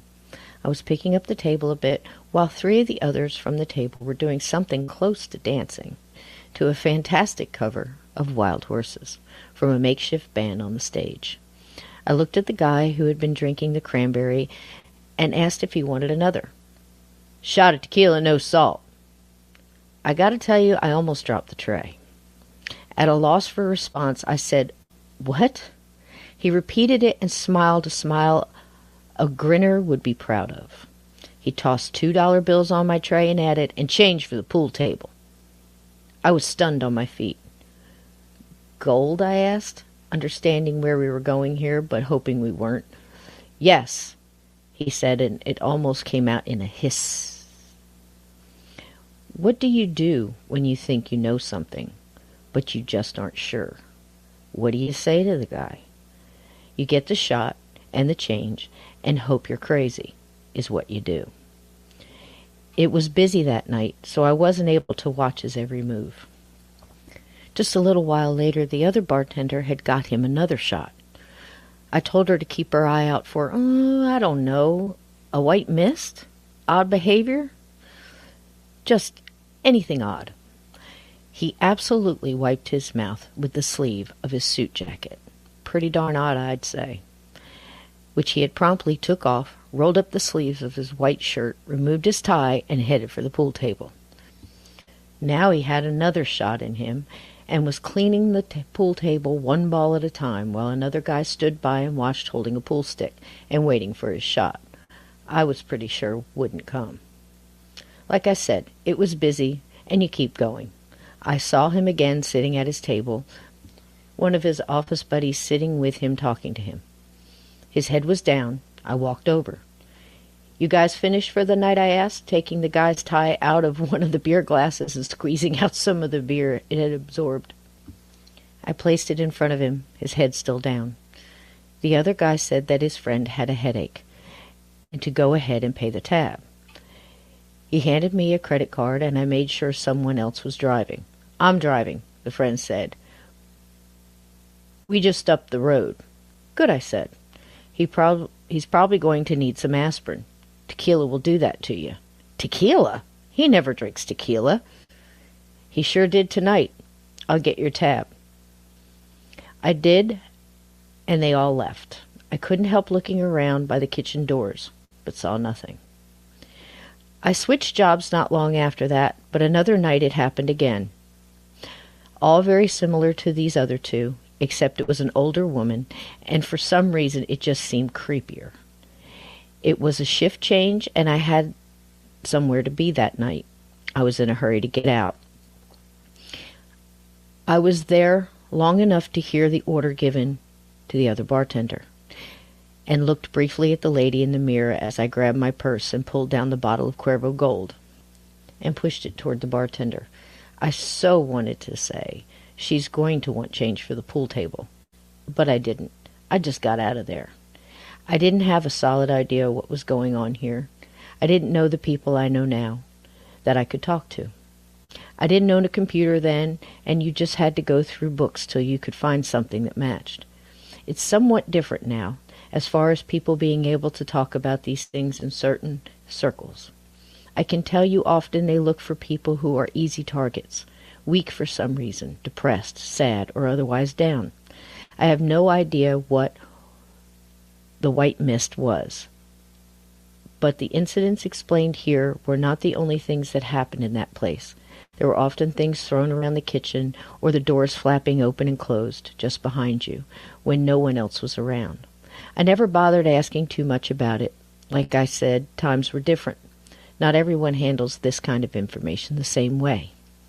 Can you imagine every time somebody ordering a shot of tequila, the bartender or cocktail waitress on duty just screams and runs out of the bar? So you don't say anything. You do your best to keep a lookout. I have seen it happen since to others, and have learned through time and experience there is often a loss in time to those it happens to. They rarely remember things they did while taken over, or do things they would never do. It rarely lasts long or stays with them when they leave. Other than this, it is still very much something I will continue to look into. What can we take away from this? Not all blackouts while drinking is caused by alcohol, and maybe you really didn't start that fight. We are all children in the wilderness of the afterlife, a guided tour through a haunted life, by Cisco Murdoch and Steve Stockton.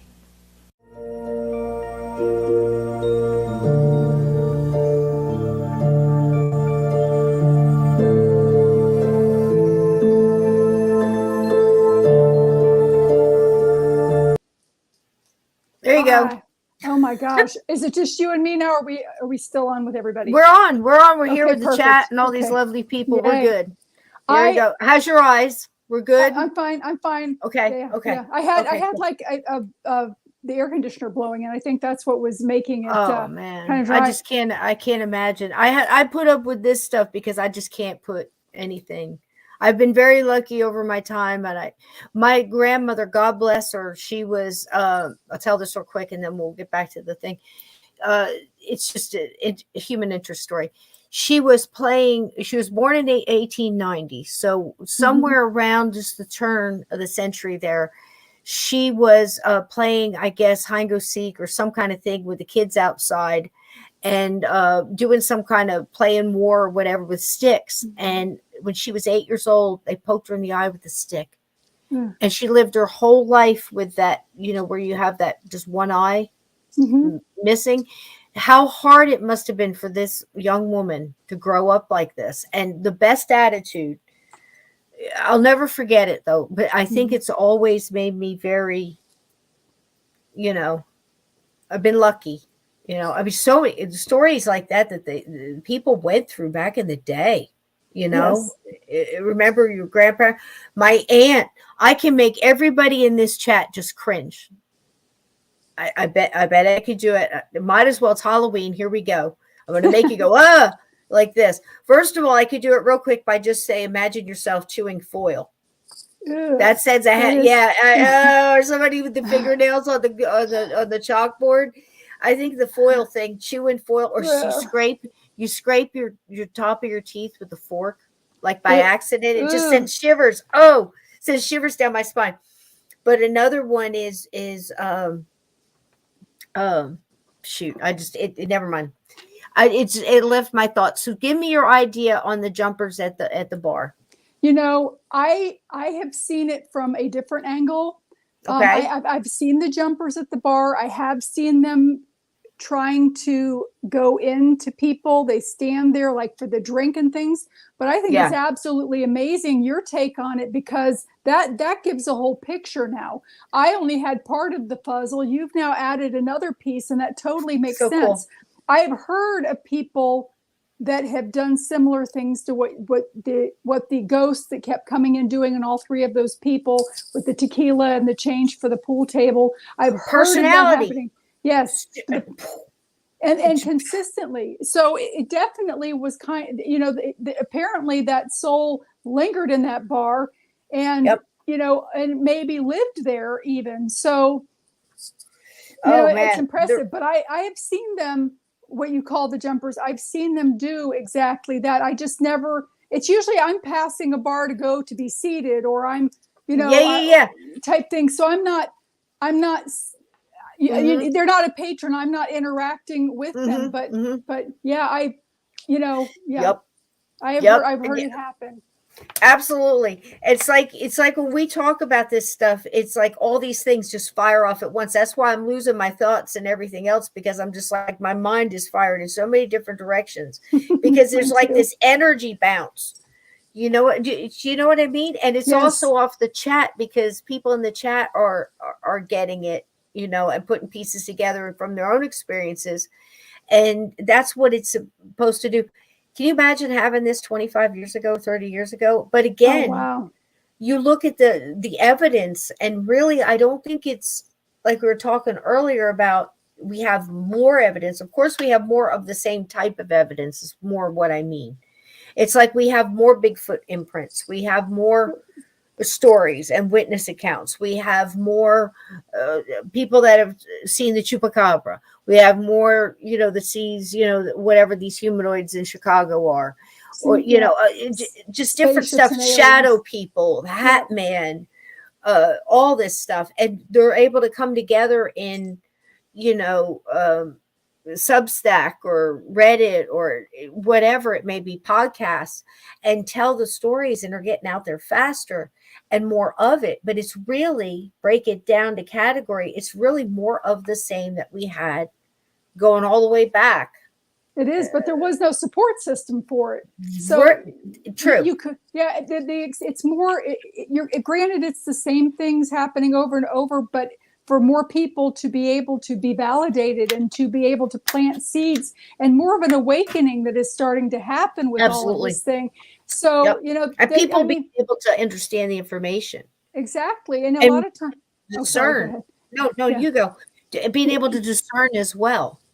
Exactly. And bounce ideas off of other people, and take in other people's ideas. Like, that's why I love so much having the chat to respond and, ask questions and try to, hey, that happened to me too, being able to also put the input, because and in real time, it's really a blessing, because in my time, in your lifetime, in my lifetime, we've gone from, like I say it all the time, but it's wild to remember, sitting cross-legged on the floor, 12 inches from a huge black and white TV screen with 3 channels. Yeah, and an antenna with aluminum foil on it. Aluminum foil on it. And how many times I've had to stand there and hold the antenna. You see that in old 70s shows and stuff, but it's true. It's true. We had the big Zenith. Our remote control was a box, and it had 2 buttons. And it was, I believe, on, off, and volume maybe. The channel, this was old, like early 70s. I can remember watching Rudolph the Red-Nosed Reindeer, I believe the first time it was broadcast, on an old black and white in Jackson, New Jersey. I had to be 2-3 years old. I remember standing in front of the TV and my dad telling me to move. So I know how old I was, because my dad wasn't around much, believe me. But just to be able to go back there in that time, now you think about, where did you get your information? If you had abilities, like we said with the young people now, which way do they go? Where do they get the information? Are they getting it from American Horror Story and Purge and Salem? Name the miniseries, Lucifer, witches of wherever, because there's like a dozen of them, and vampires, the night walkers, the living dead, the walking dead, the not really dead, the undead. I mean, pick a channel, pick it Yeah. any time at 3 o'clock in the morning, 6 o'clock in the morning, 10 o'clock at night, Mhm. whenever, in 1,000 different channels, and then Mhm. you said video games and everything else, and it's not that.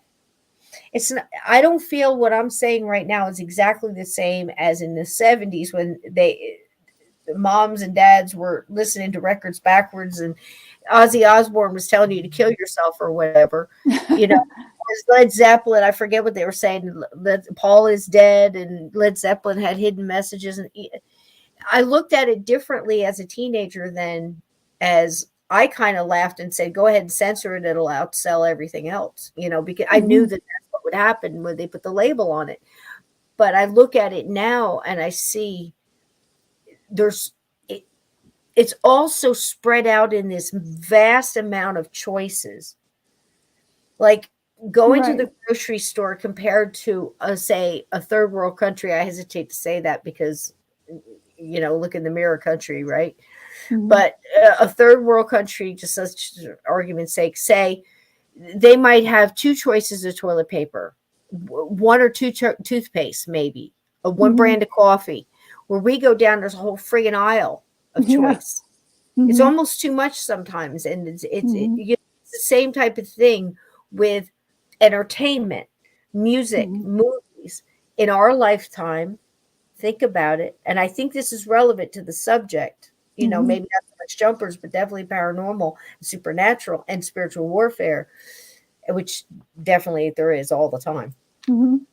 Um, the choices we had then were, say, like I said, three channels, or we watched a movie when it came out in the theater, and it was not uncommon for a movie like, say, Exorcist or something like that, or Mhm. Rocky, for Pete's sake, to stay in the theater for 2 years. Yeah. And then you might see it a year later on TV. Mhm. But that's what everybody was talking about. And you go back to that kid sitting in front of the Zenith. For people like us, kids like us, that had abilities trying to understand and trying to put pieces together, we had to wait till October to this time, Mhm. where maybe the news channel would do a local story on a haunted house as a ha-ha or whatever. But you got Right. information. Or some of these earlier shows, or maybe even a radio show. That's when your Art Mhm. Bells and stuff came in, and you know uh, those college stations, the paranormal and stuff. So it's an amazing time to be in, and it's It amazing, is. to come on and talk about stuff like this, to be able to, for me to help Lynn promote her books, because fantastic. I Thank guarantee you. you got another dozen in you. It's just, I can't wait to get a hold of this dragon and straighten out my stuff. But it's also looking back at, like, say, my experiences at the bar, Mhm. and adding pieces to Lynn adding pieces to my experience. We've learned Mhm. from that, from what we've learned from ghosts, and Yes. trying to understand this walk-in thing is difficult, because I do, like we said, I think there's categories, Mhm. you There know are. and you could almost say that it's close to have a possession, calling something a possession when something angry and evil jumps in you, even if it's a human being and a negative entity that just wants to start bar fights. Mhm. But to me, that seems a little different than somebody just going in trying to laugh it up and dance to the music a little bit and Mhm. back out. But they're still all unhappy, misplaced parts of people, the essence Mhm. of people left behind. And like you said, and brilliantly, and I think we should do a whole episode on this split soul. Um, I'd love to do an episode on that, and look into some of these cases, like the Amy Allen case in the Dead Files. You learn so much in that if you're able to discern, the Hollywood from the, because she's the real deal. Yeah, Mhm. I'm Yes. telling you that right now. You have to go, producers and everything else. But anyway, the time here in Asbury Park, I'll say it as quickly as possible because we've eaten so much of your time up and we're on our way out, and it's been fabulous. Oh, no, Great. thank you for having me. So much fun, right? Yes, I'm having a it great goes time. by so fast. It does. So, but Asbury Park, New Jersey, famous for its shore, being right there on the beach and all the things that's happened, the Morro Castle, the Paramount Theater, Springsteen, and whatever. But this is a story of one of the stores right downtown where I grew up bouncing around, not much younger than your lovely girl here. And I would hang around because my parents worked there. Hi, sweetie. Oh, we love the furry babies. Oh, my goodness. And all dressed for Halloween. What's the name? Zeus. Oh, Zeus. Oh, my gosh. He's got little pumpkins on. Yeah. Oh my goodness. Absolutely adorable. Absolutely adorable. And he's lightning for Zeus. So anyway, I kind of sort of grew up downtown. Downtown was happening. This is where women wore gloves and hats and their purse matched their shoes, and the guys wore suits, and there was a lot of hubbub, and it was happening time, during advertising and all kinds of wild stuff was happening down Asbury Park. It was happening place. So the turnover for some of these buildings have such a history. Once all the riots went through for the civil rights riots and they burnt down everything, it was just horrible. And I remember that too.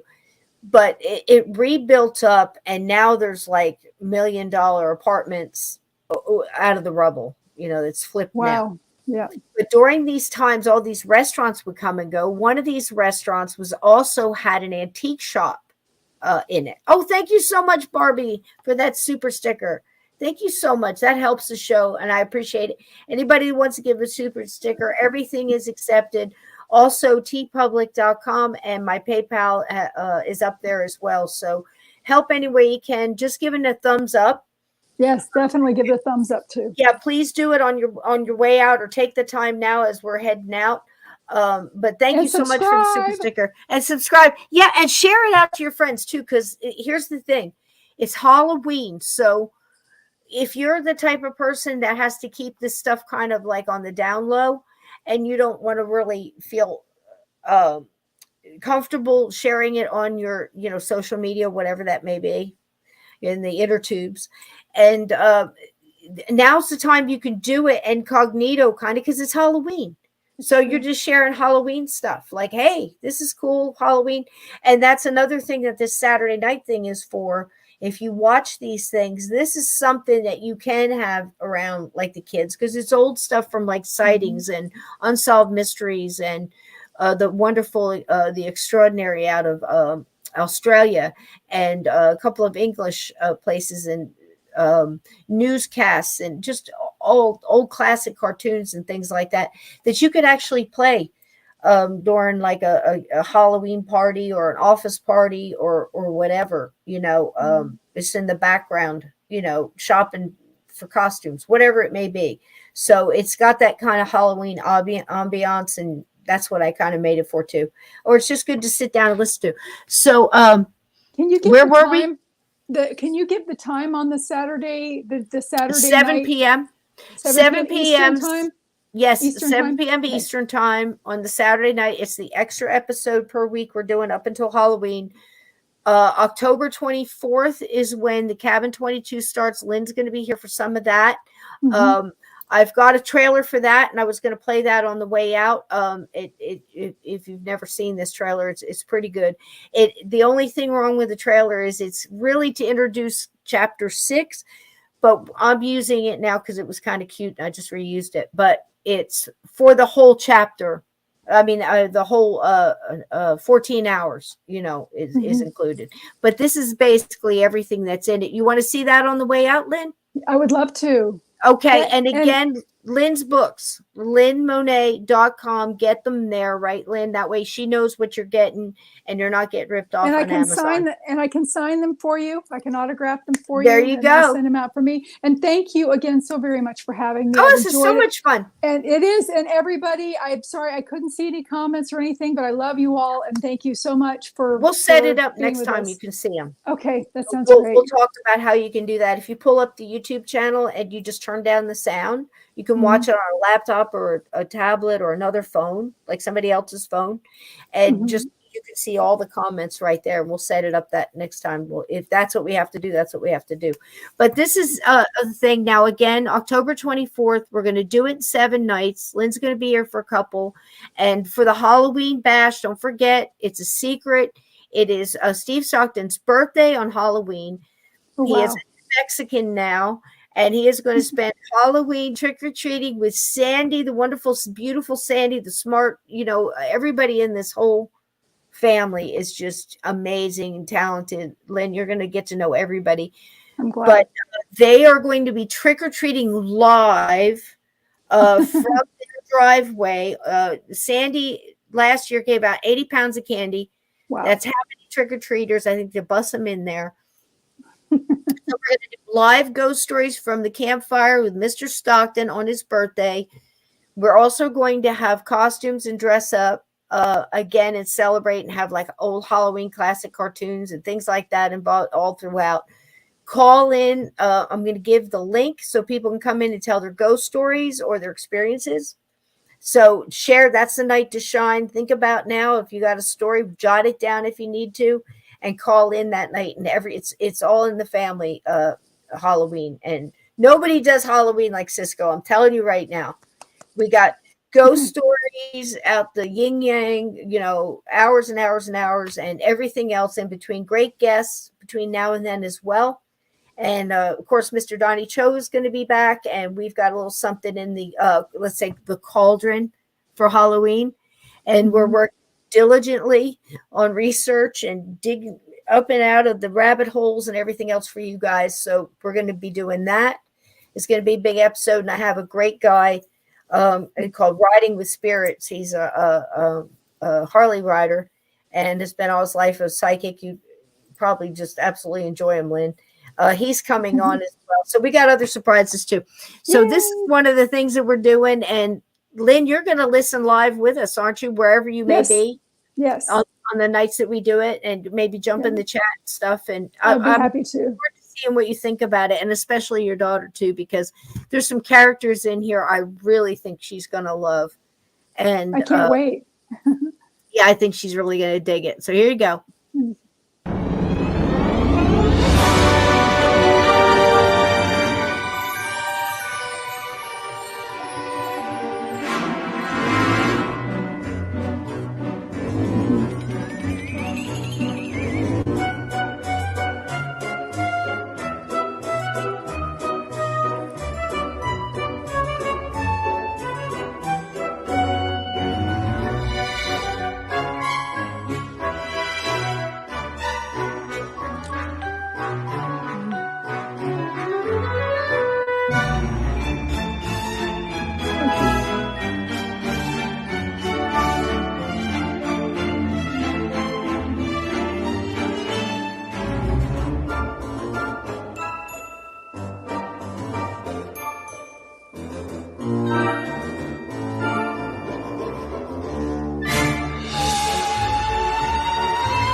I told you it had everything.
Scary there, folks. Scary there. So makes you want to see it, doesn't it? I told you I had a little of everything. Yes, and I love the music, and it almost sounds like the little bones of the skeleton clanking in the background. Oh, wow. When they, when they play the xylophone with the bones, yeah, it sounded like that too. I loved it. Funny. That's funny. Well, I'll tell you what, man, it's been another great show. I kept you over time. I apologize for that. I don't want to take it from your family, but I think the chat had a great time. A lot of information. We're just kicking around theories, and what we understand at this point in time, we're learning along with everybody else. And we're also trying to document our experiences. So, you can use it to maybe help a young person or anybody that's trying to understand their abilities or something that they've experienced. That's the most important thing, passing on the knowledge. And I think that's the number one thing that the internet, I think, has done, really being able to share. Because like I said, we've come a long way from Gilligan's Island and Andy Griffith and stuff like that. In a way, it's a shame because there's like too much. Yeah, that's true. But if you can discern and pick the cream, rise to the top, it's very useful. And one of the things is being able to share stuff like this with you guys. Thanks to everybody in the chat for being here tonight. Don't forget, we got a lot of stuff coming up. You can't make it all. That's great. Pick the one you want and be in there in the chat, in the comments. Send your traditions or your recipes or whatever you guys want to share. This is all about Halloween and keeping your traditions alive too, because they're all important, and especially reaching back to those nostalgia, like we were talking about with the costumes and everything. It's great. I can't leave tonight without telling this costume, and then we'll go and we'll kick this outro music. But you were talking about glue guns and everything else and making costumes. And being a mom of boys, I had to live through the whole point where they get too old to trick or treat. It's devastating because you don't have anybody to make a costume for. So I was just depressed. And my son came out and announced to me, don't even think about plugging in that glue gun. I'm too old to trick or treat. I'm not doing it. I'm done, and all this other stuff, being all cool because he's all grown up now, I forget how old he was, 11, 12. And so I'm all depressed. And then about 3:00, there's a knock on the door. And he opens the door and he kind of goes out on the deck and he's talking to somebody. And I look out the door and it's this pickup truck and it's full of cheerleaders. And they're the local cheerleaders because we had several that lived in the neighborhood. And it's just, and her dad was driving, the captain of the cheerleaders, these are like 12, 13-year-old kids, and they're all in there. And they had asked him, they said, hey, we're going trick-or-treating. Do you want to come with us? We're leaving in about an hour. And he comes in there, and I hear this, and he comes in, and he's being all cool. Comes in the living room, shuts the door, and leans up against the door and goes, Mom, plug in the glue gun. Can you make me a costume? I'm like, oh, hell yes, I can. I jump up off the couch and that year it was the best Halloween. Aww. It was just a surprise. What a gift to a mom, with a glue gun.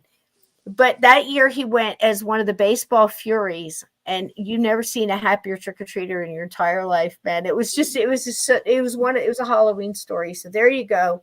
And I love you all. Lynn, great show.